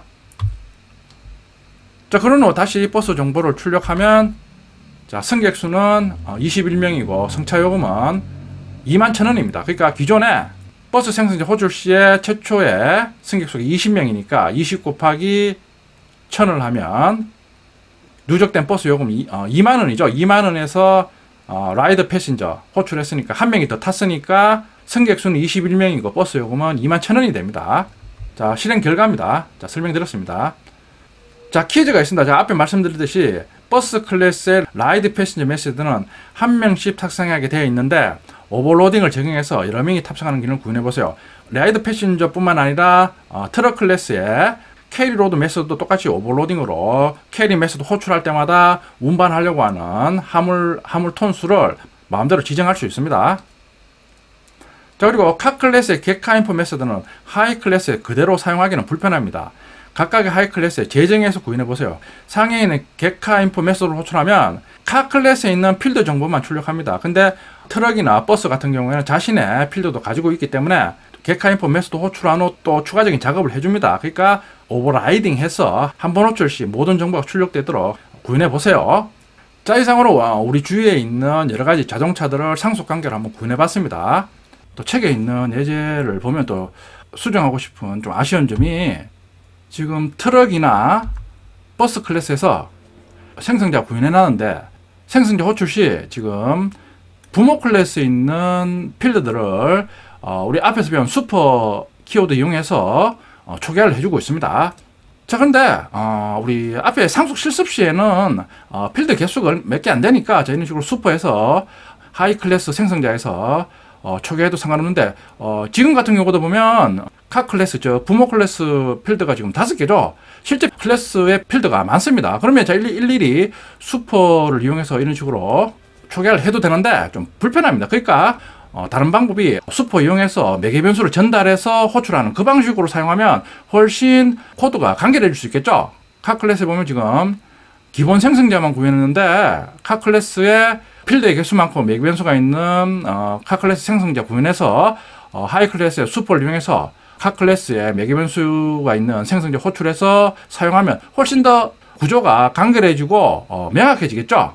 자, 우리 앞에서는 일단은 기능 구현에 신경을 썼는데 기능 구현하고 난 다음에는 클래스의 구조가 좀 더 명확해지고 간결해질 수 있도록 새로운 기능을 적용해서 가독성을 높이는 방향으로 클래스 구조를 명확히 해야 됩니다. 실습 시 한번 적용해 보겠습니다. 설명드린 자동차들을 이용한 실습 예제를 실습해 보겠습니다.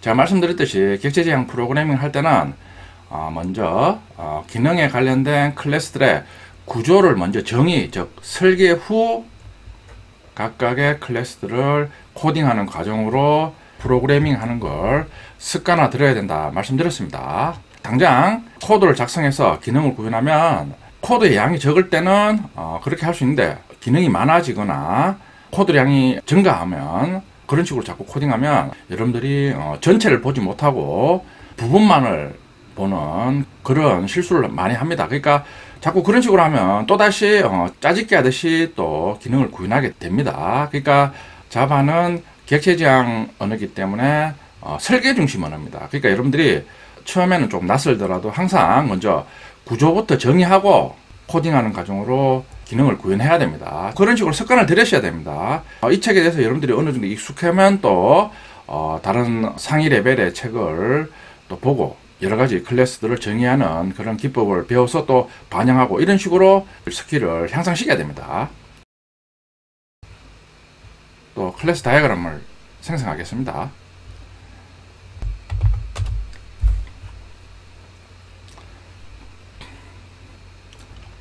예시 클래스 구조도가 생성이 되죠. 참고로 지금 예시 구조도에서 지금 사용하는 상속관계 나타내는 화살표 지금 보면 우리는 드로우.io에서 제공하는 상속관계 화살표를 사용하는데 지금 예시 클래스 구조도에 있는 이 화살표는 제공한 화살표를 이용해서 직접 그리는 겁니다. 이렇게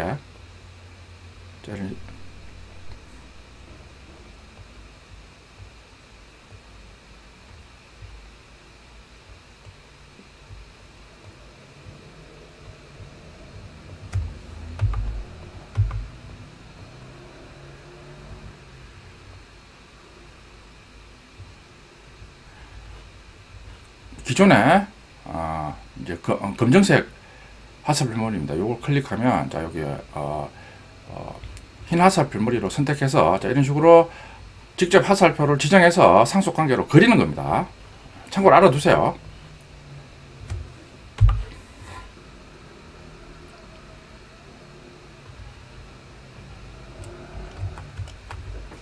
자 부모 클래스 카 클래스입니다. 자 정의한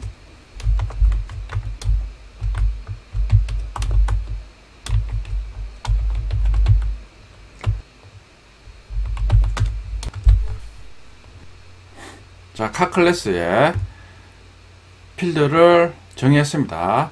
자 카 클래스는 부모 클래스니까 부모 클래스의 필드의 접근 제한자는 일반적으로 프로텍트로 많이 지정합니다. 다음 메소드를 정의합니다. 자, 스피드업도 매개 변수를 지정해서 원하는 속도를 바로 벨로시티 필드에 반영할 수 있도록 매개 변수를 하나 지정합니다.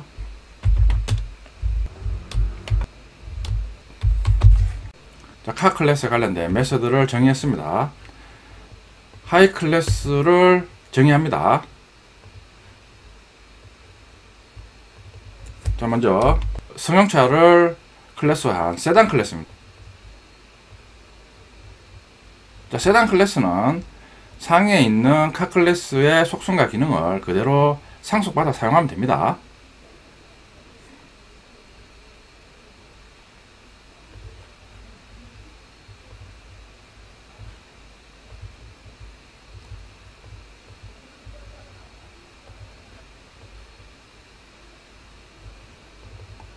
두 번째 하이 클래스는 트럭 클래스입니다. 자, 트럭은 운반하는 화물의 적재량을 표시하는 로드 필드를 선언합니다. 자, 그리고 트럭은 화물을 운반하니까 운반하는 기능인 캐리 로드 메서드를 정의합니다.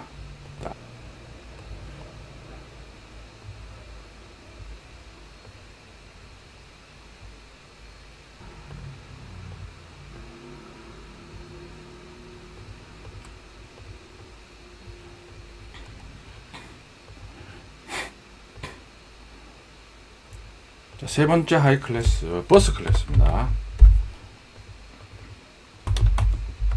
버스는 승객을 태우니까 탑승한 승객을 저장하는 패신저 필드를 선언합니다. 자, 그리고 승객들이 낸 요금을 저장하는 P 필드를 선언합니다. 자, 그리고 버스는 승객들을 태워야 되니까 승객 태우는 기능을 제공하는 메소드를 정의합니다.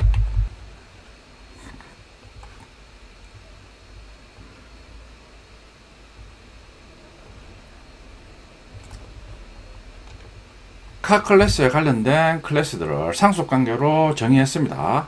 자바에서는 어떤 기능을 구현하면 달랑 클래스 하나에 구현하는 게 아니라 클래스들의 상속관계로 일반적으로 기능을 구현합니다. 자, 이런 식으로 기능을 구현했을 때 좋은 점이 예를 들어 하이 클래스에서 어떤 속성이나 기능이 필요하다 이러면 일일이 다 구현하는 게 아니라 상위에 있는 클래스에 추가해주면 바로 하이 클래스는 바로 사용할 수 있습니다. 그러니까 자바뿐만 아니라 모든 객체지향 프로그래밍 언어는 일단은 자, 이런 식으로 구조, 즉 상속관계로 클래스들을 구조화 시켜놓고 기능을 구현합니다. 자, 그런 식으로 구현하다가 또 중간에 돌발적으로 어떤 각각의 클래스에 추가해야 된 속성이나 기능이 있다 이러면 상위 클래스 추가하면 바로 적용이 됩니다. 카 클래스들을 상속 구조로 한번 정의해 봤습니다. 더러 좀 아예 좋은 기능을 한번 설명드리면, 클래스 설계도 상에서는 우리가 get set 메소드를 굳이 표시 안 해줬죠. 근데 코드에서는 get set 메소드를 구해줬습니다. 자, 그런 경우에는 설계도하고 또 코드가 다르니까 메모 기능을 이용해서 그런 다른 점을 표시해주면 좋습니다. get set 메소드는 생략 이런 식으로 표시해주면 시간이 지나고 난 다음에 여러분이 볼 때나 아니면 다른 사람이 볼 때 훨씬 쉽게 이해할 수 있습니다. 섹션 05 패키지를 새로 생성하겠습니다. 섹션 05.ex01 상위 클래스 카 클래스를 구현합니다. 구조도에서 정의한 5개의 필드를 프로텍트로 지정해서 선언합니다. 그리고 생성자와 정의한 메서드를 구현하고 있습니다.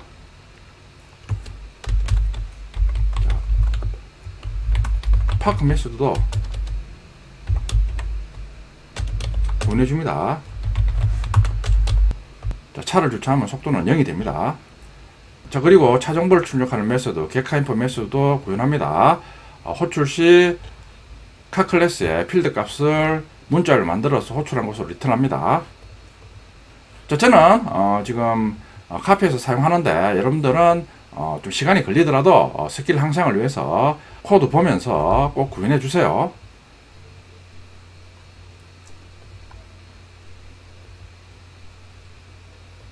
자, 이번에는 하이 클래스 중에 세단 클래스입니다.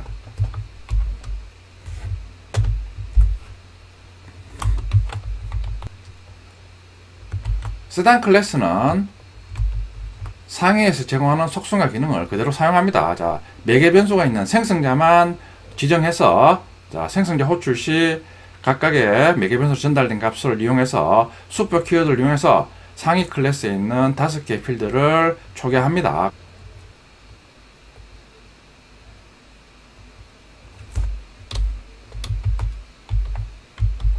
자, 트럭 클래스입니다.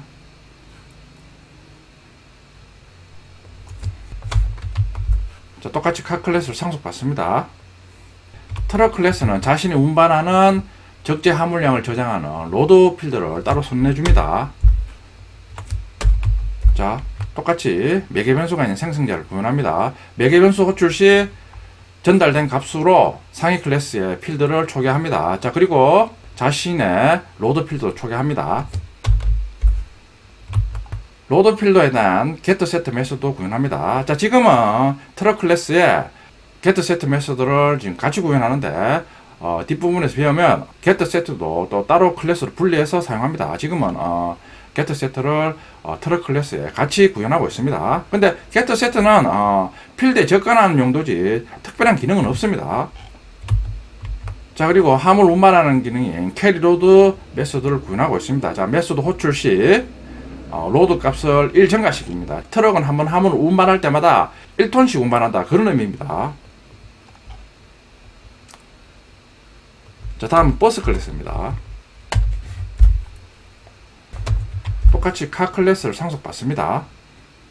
자, 버스 클래스는 자신의 필드인 패신저와 P 필드를 선언합니다. 패신저 필드는 버스에 탑승한 승객 수를 저장하는 필드입니다. P 필드는 승객들이 낸 버스 요금이 저장되는 필드입니다. 자, 생성자를 구현합니다. 자, 생성자 호출 시 매개 변수로 상위에 있는 필드를 초기화합니다. 자, 그리고 자신의 필드인 패신저와 P 필드도 초기화합니다. 자, 패신저 필드는 매개 변수 패신저로 전달된 값으로 초기화하는데, 자, 1인당 버스 요금이 P 매개 변수로 전달되면 실제 P 필드에는 승객들이 낸 전체 요금이 저장되니까 1인당 요금하고 패신저하고 곱한 그 값을 실제 P 필드에 저장합니다. 패신저와 P 필드에 대한 getSet 메소드를 구현합니다. 승객 태우는 기능이 ride 패신저 메소드를 구현합니다. 자, 지금 매개 변수가 없으니까 호출 시 한 명씩 탄다, 그런 의미입니다. 한정 유장에서 5명이 타려면 5번 호출해야 됩니다. 조금 비효율적입니다. 그러니까 제가 말씀드린 것처럼 오버로딩 기능을 이용해서 라이드 패신저의 매개 변수를 한 지정해서 호출 시 탑승하는 인원수를 바로 전달하면 한 번에 여러 승객을 탑승시킬 수 있습니다. 자, 오버로딩을 해보면 지금은 라이드 패신저 메소드 이름이 같아도 지금 인터타입 매개 변수가 있으니까 기존에 있는 라이드 패신저 구분이 됩니다. 그러면 자, 이번에는 자, 메소드 호출 시 매개 변수 패신저로 탑승할 승객 수를 전달하면 바로 패신저와 P필드에 바로 반영할 수 있습니다. 자, 말씀드린 것처럼 한번 구현해 보세요. 자, 이번에는 실제 클래스의 인스턴스를 생성해서 사용하는 실행 클래스입니다.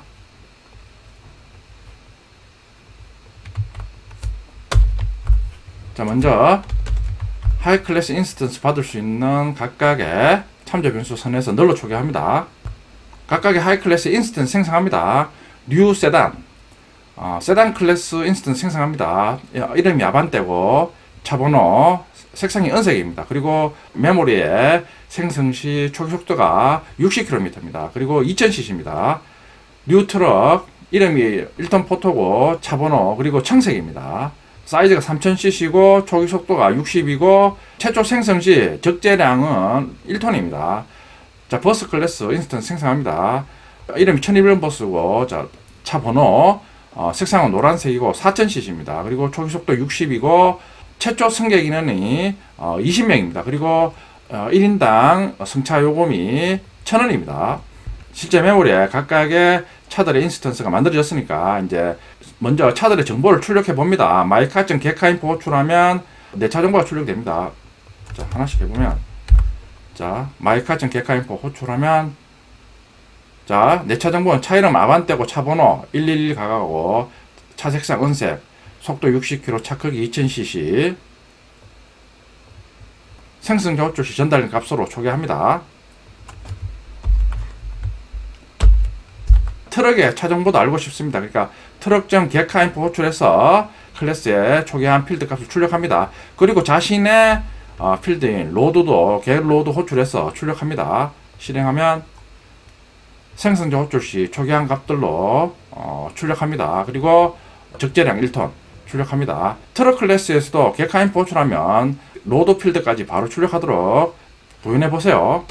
메모리의 가상으로 각각의 차들이 생성됐으니까 로블록스처럼 차들을 이제 사용합니다. 트럭.speed 메모리 지금 60km 달리고 있었는데 트럭을 이제 사용해야 되니까 트럭의 속도를 10 더 올렸습니다. 그러면 트럭의 속도는 지금 70km입니다. 자, 그리고 이제 트럭을 이제 이용을 합니다. 트럭은 화물을 운반해야 되니까 트럭.carry로드 호출하면 기존에 운반한 적재량이 1톤이니까 한 번 더 호출하면 로드의 값을 1 증가시키니까 적재한 화물량이 2톤이 됩니다. 자, 그런 후 다시 트럭 정보를 출력하면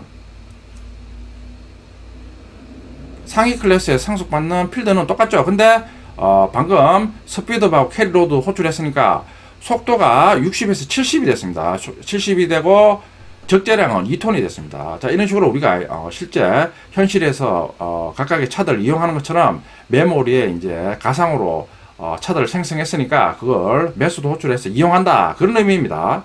자, 이번에는 버스도 메모리에 생성했으니까 버스도 이제 운행합니다. 자, 먼저 버스 정보를 출력합니다. 지금 버스.get info 호출하면 차로서의 공통적인 필드 값이 출력이 됩니다. 자, 그리고 자신의 하이 클래스에 있는 필드 패신저와 P 필드의 값을 출력합니다.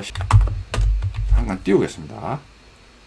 실행해보면 차 이름 1001번 버스고 차 번호 해서 쭉 나오고 속도 60km입니다. 자, 승객 20명이고 자, 승차 요금 한 명당 지금 1,000원이니까 20명이니까 지금 P필드에는 20명의 승차 요금이 합계 2만원이 지금 저장되어 있습니다. 자, 그리고 이제 버스를 운행합니다. 라이드 패신저 호출하면 한 번 호출할 때마다 한 명씩 탑승합니다. 그러니까 한 번 호출했으니까 패신저 필드 값을 1 증가시키고 한 명당 승차 요금이 1,000원이니까 P필드에 1,000을 누적합니다. 자, 그런 후 다시 호출하면 다른 정보는 동일한데 지금 승객 수가 21명입니다. 지금 한 명이 탑승했다, 그런 의미입니다. 그리고 승차 요금도 21,000원에서 21,000원이 됩니다. 다음 정거장에서는 5명이 탄다. 5번 이렇게 호출해 줘야 됩니다. 좀 불합리합니다. 그러니까 말씀드린 것처럼 라이드 패신저를 오버로딩해서 한 번에 탑승하는 인원을 매개 변수 전달해서 구현해 보세요. 자, 주위에 있는 차들을 우리가 상속관계로 변환해서 실제 클래스 인스턴스 생성해서 우리가 실제 한번 메모리 상에서 실제 현실에서 사용하는 것처럼 사용해 봤습니다.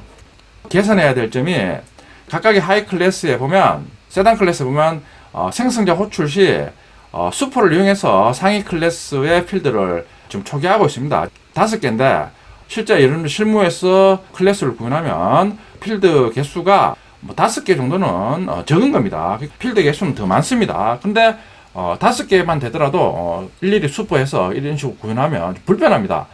지금 세단은 그래도 자신의 필드가 없는데 트럭이나 버스 같은 경우는 자신의 필드도 있으니까 또 하이 클래스의 필드가 또 많아지면 이런 식으로 일일이 슈퍼 디스를 이용해서 하이 클래스 생성자에서 일일이 초기화하는 건 좀 불편합니다. 그러니까 상위 클래스의 필드는 상위 클래스의 생성자를 호출해서 매개변수 전달해서 상위 클래스에서 초기화하는 게 좋습니다. 자, 그러니까 카 클래스에 지금 기본 생성자밖에 없는데 자, 여기에 인자가 있는 생성자를 따로 하나 만들어서 하이 클래스에서는 수포를 이용해서 그 인자가 있는 생성자 호출해서 매개변수로 전달해서 초기화하면 중복해서 초기화를 안 해줘도 됩니다. 그러니까 중복 코드가 생기면 중복 코드를 제거하는 방향으로 코드를 작성해야 된다고 말씀드렸습니다. 자, 우클릭해서 자, 소스 여기 오면 컨스트럭 유정 필드 요거 선택해서 자, 필드 다 선택 후 제너레이트 하면 자, 만들어지죠. 자, 그럼 하이 클래스에는 카 클래스 생성자 호출하면 됩니다. 자, 최상단에 선언해야 됩니다. 슈퍼에서 생성자 호출하면 똑같은 형식의 방금 추가한 요 생성자가 호출이 됩니다. 똑같이 다른 클래스에서도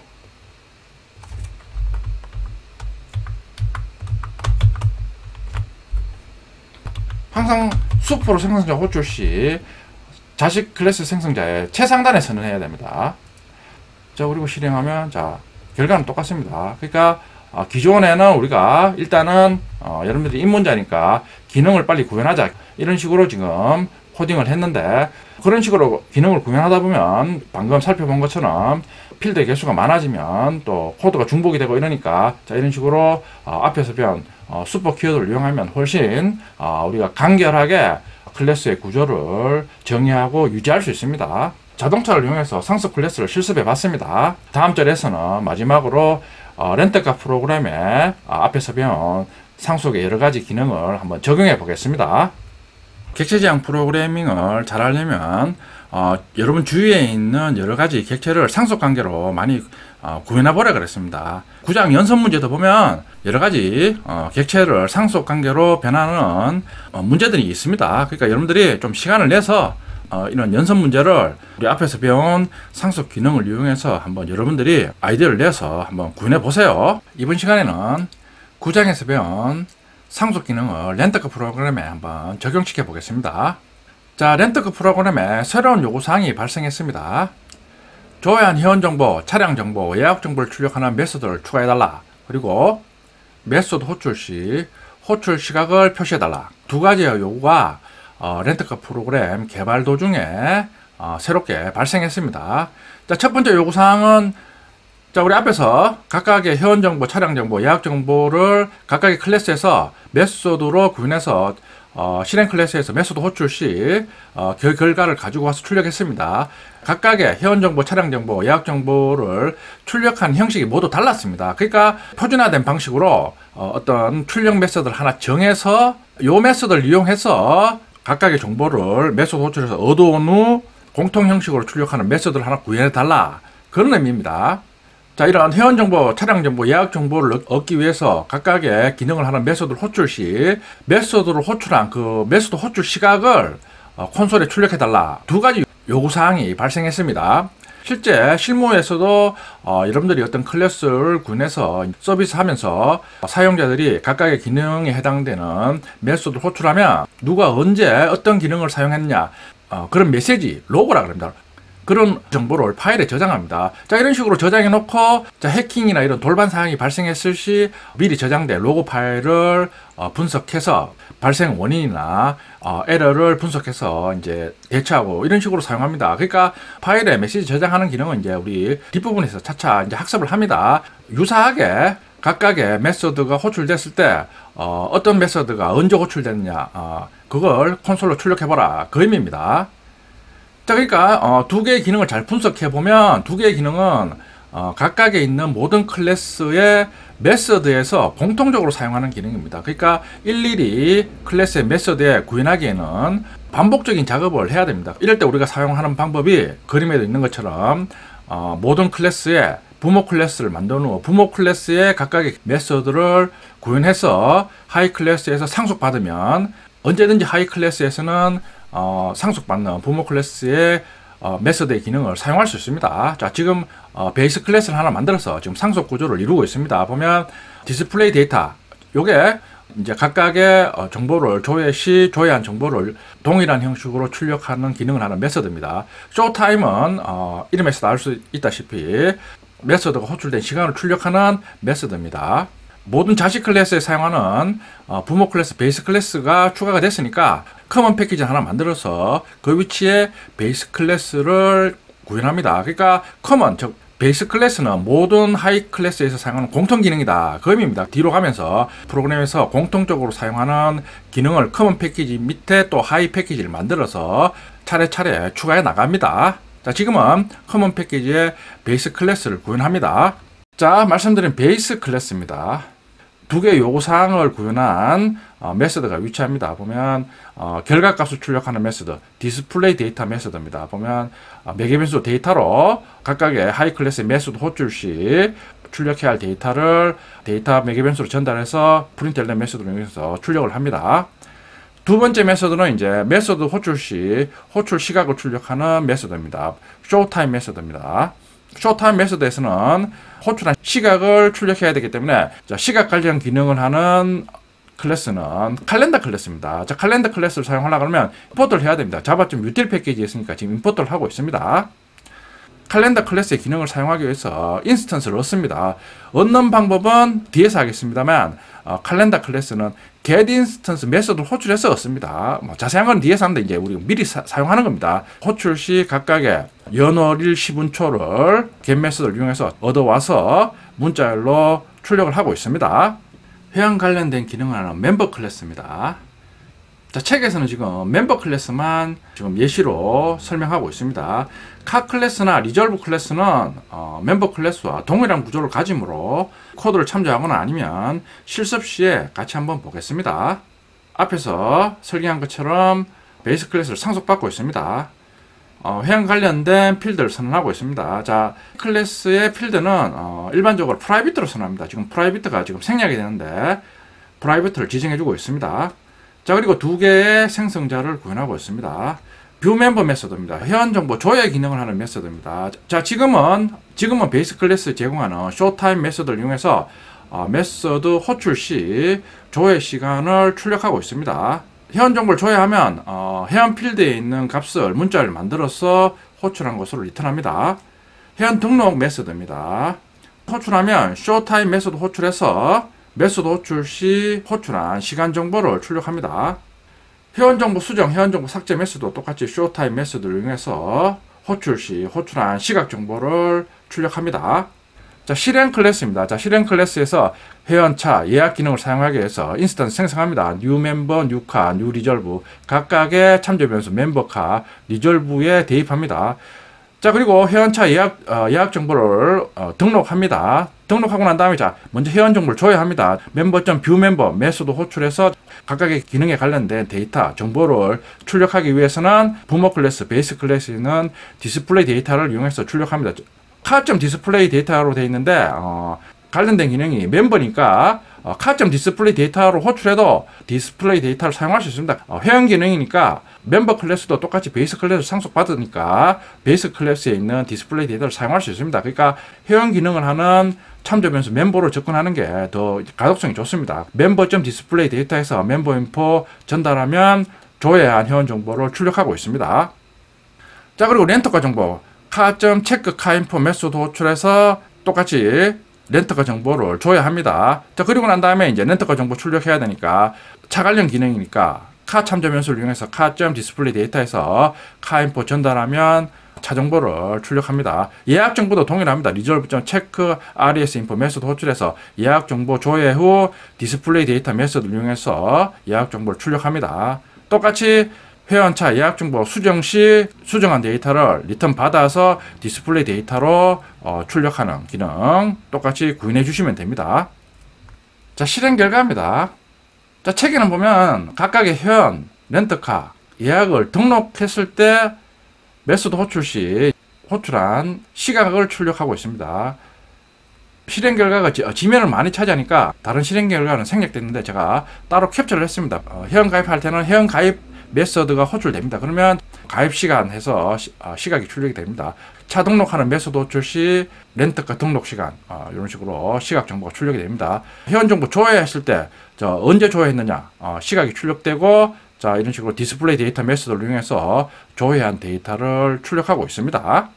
렌터카 프로그램에 상속을 적용해 봤습니다. 자바로 어떤 기능을 구현할 때는 그냥 달랑 클래스 하나에 모든 기능을 구현하는 게 아니라 일단은 상속 구조로 클래스들을 설계하고 난 다음에 어떤 기능을 구현합니다. 자, 그러다가 하이 클래스에서 공통적으로 사용하는 속성이나 기능이 필요하다 이러면 부모 클래스나 상위 클래스에 추가하면 하이 클래스에서는 쉽고 빠르게 그리고 구조를 명확하게 유지하면서 어떤 기능을 구현할 수가 있습니다. 자, 실습해 보겠습니다. 자, 먼저 렌터카 프로그램에 각각의 클래스가 베이스 클래스를 상속받으니까 베이스 클래스를 상속받는 구조도를 먼저 드로우.io로 작성합니다. 자, 기존에 우리 드로우마이로 8장의 실습반 멤버카 리졸브 클래스를 작성했습니다. 자, 요걸 열어서 수정해 주시면 됩니다. 수정하고 난 다음에 여기 보면 파일에서 다른 이름으로 저장을 눌러서 각 챕터별로 설계한 클래스를 각각 저장하는 방식으로 사용하겠습니다. 그러니까 기존의 멤버카 리졸브 클래스에 대해서 베이스 클래스 추가합니다. 자, 필드는 없으니까 삭제하고, 삭제하면 사이즈가 줄어드니까 엔터를 한번 쳐서 공백을 좀 만들어 주세요. 자, 그리고 두 개의 메서드를 정의합니다.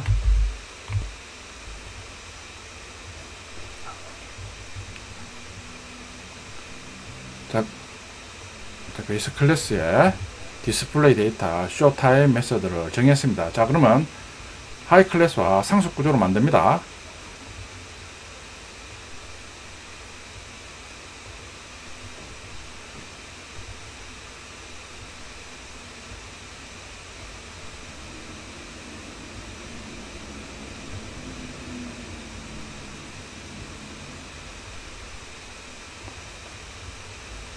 화살표로 화살표로 3개의 하이 클래스가 지금 베이스 클래스를 상속받습니다. 자, 그런 후 각각의 하이 클래스 필드의 접근 제한자를 프라이빗으로 다 바꿔줍니다. 그러니까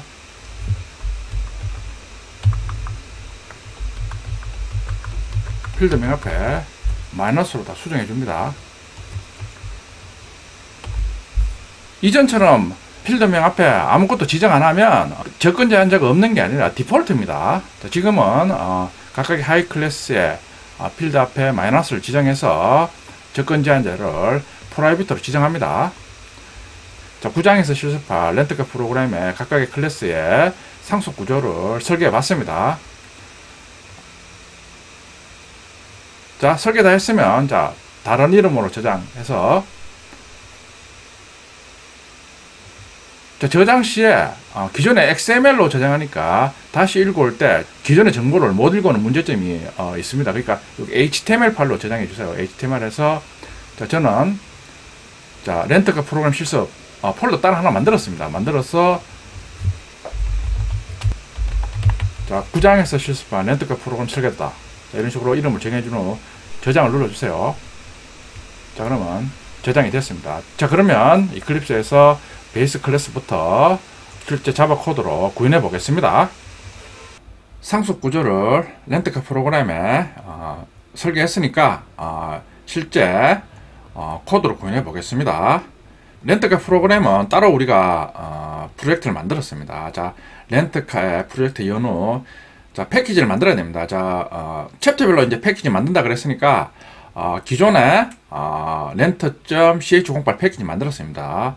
자, 이번에는 9장이니까 새로 패키지를 만듭니다. ch09 회원 패키지부터 만들겠습니다. 차례대로 카 패키지, 메인 패키지, 멤버 패키지, RS 패키지를 만들어 줍니다.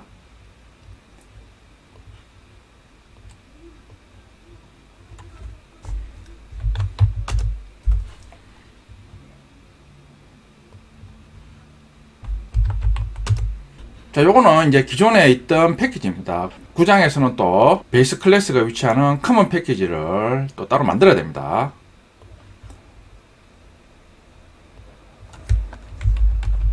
기존 패키지 선택해서 새로 생성 시 기존 패키지의 최하위 패키지 명만 변경해 주시면 쉽게 여러 구조의 패키지를 만들 수 있습니다.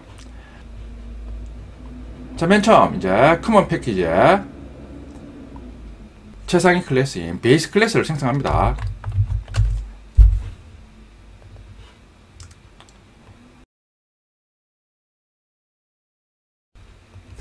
자, 베이스 클래스에서는 설계한 대로 하이 클래스의 결과값을 데이터 파라미터로 전달해서 출력하는 메소드, 디스플레이 데이터 메소드하고 메소드 호출 시 호출한 시각 정보를 출력하는 쇼타임 메소드를 구현합니다. 자, 칼렌더 클래스에 지금 에러가 발생합니다. 자, 임포트를 해줘야 됩니다. 마우스 올리면 자, 임포트 하라고 나옵니다. 자, 자바 좀 유틸 패키지에서 칼렌더 클래스를 임포트 합니다. 칼렌더 클래스는 말씀드렸듯이 15장에서 상세하게 배웁니다. 현재 연월일 시분초 얻을 때 칼렌더 클래스를 사용합니다. 자, 이런 식으로 칼.get에서 calendar.hour 미니트, 세컨드 지정하면 시분초를 넣습니다. 연월일도 자, 이런 식으로 넣습니다. 현재 시각 정보를 문자열로 만들어서 호출한 것을 출력합니다. 다음은 차례대로 하이 클래스들 패키지별로 생성합니다. 멤버 클래스부터 먼저 생성합니다. 자, 멤버 클래스는 이번에는 베이스 클래스를 상속받습니다. 자, 다른 패키지에 있으니까 베이스 클래스를 임포트를 해줘야 됩니다. 멤버 클래스의 필드들을 프라이빗으로 지정해서 선언합니다. 자, 멤버 클래스의 생성자를 구현합니다. 멤버 클래스의 CRUD 기능을 하는 4개의 메소드를 구현해줍니다.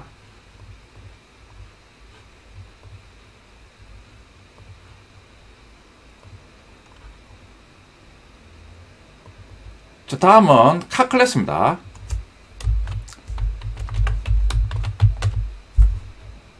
자, 카 클래스도 똑같이 베이스 클래스를 상속받습니다.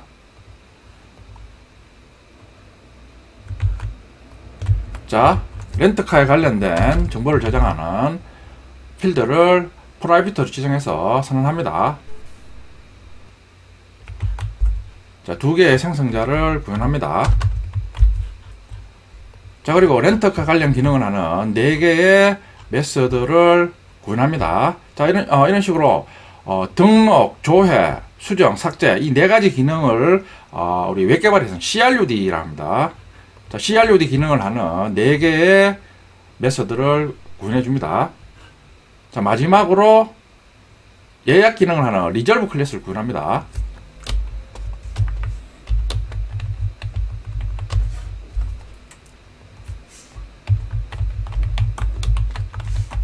자, 리졸브 클래스 똑같이 베이스 클래스를 상속받습니다.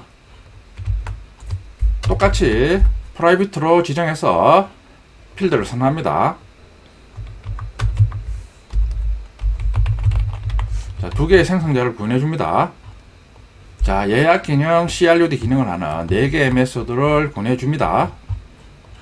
실행 클래스에서 실행시켜서 각각의 클래스 인스턴스 생성해서 사용합니다. 자, 메인 패키지에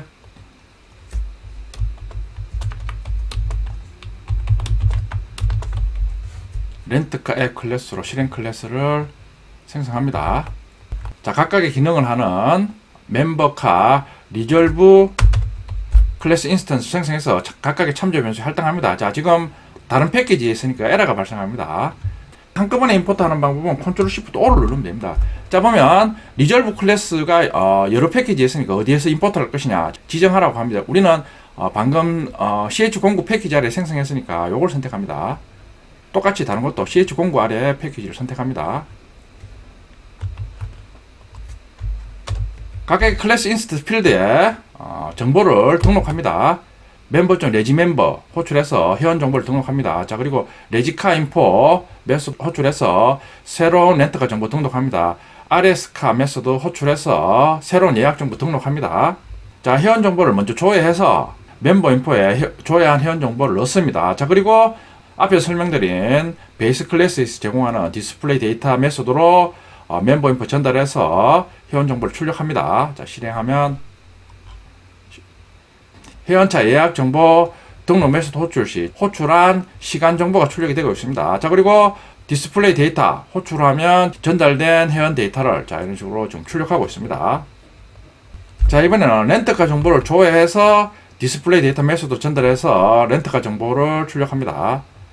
자, 보면 조회한 데이터에서 차 정보, 자, 차 이름 해서 렌터카 정보를 상위에 있는 베이스 클래스에서 상속받은 디스플레이 데이터를 이용해서 회원 정보, 렌터카 정보 조회해서 동일한 형식으로 조회한 결과를 출력합니다. 자, 예약 정보도 자, 조회한 후 디스플레이 데이터를 이용해서 동일한 형식으로 출력합니다. 자, 이런 식으로 출력하고 있습니다. 자, 이런 식으로 상위 클래스에서 조회한 데이터를 출력하는 공통된 메소드를 사용하니까 데이터 출력 시 일일이 짜집기 하듯이 그런 식으로 출력하지 않고 지금은 디스플레이 데이터 호출해서 일괄적으로 처리하니까 짜집기 할 필요 없이 코드가 더욱더 간결해지고 그럼으로써 가독성이나 유지 보수성이 높아집니다. 다른 메소드 호출해서 얻은 정보에 대해서도 디스플레이 데이터 호출해서 똑같이 데이터를 출력할 수 있습니다. 그건 여러분들 한번 실습해 보세요. 코드에는 좀 빠졌는데 각각의 필드명에 대한 속성명이죠. 속성명을 가독성을 위해서 될 수 있으면 이런 식으로 주석으로 써주는 게 좋습니다. 멤버의 각각의 필드에 대한 속성명,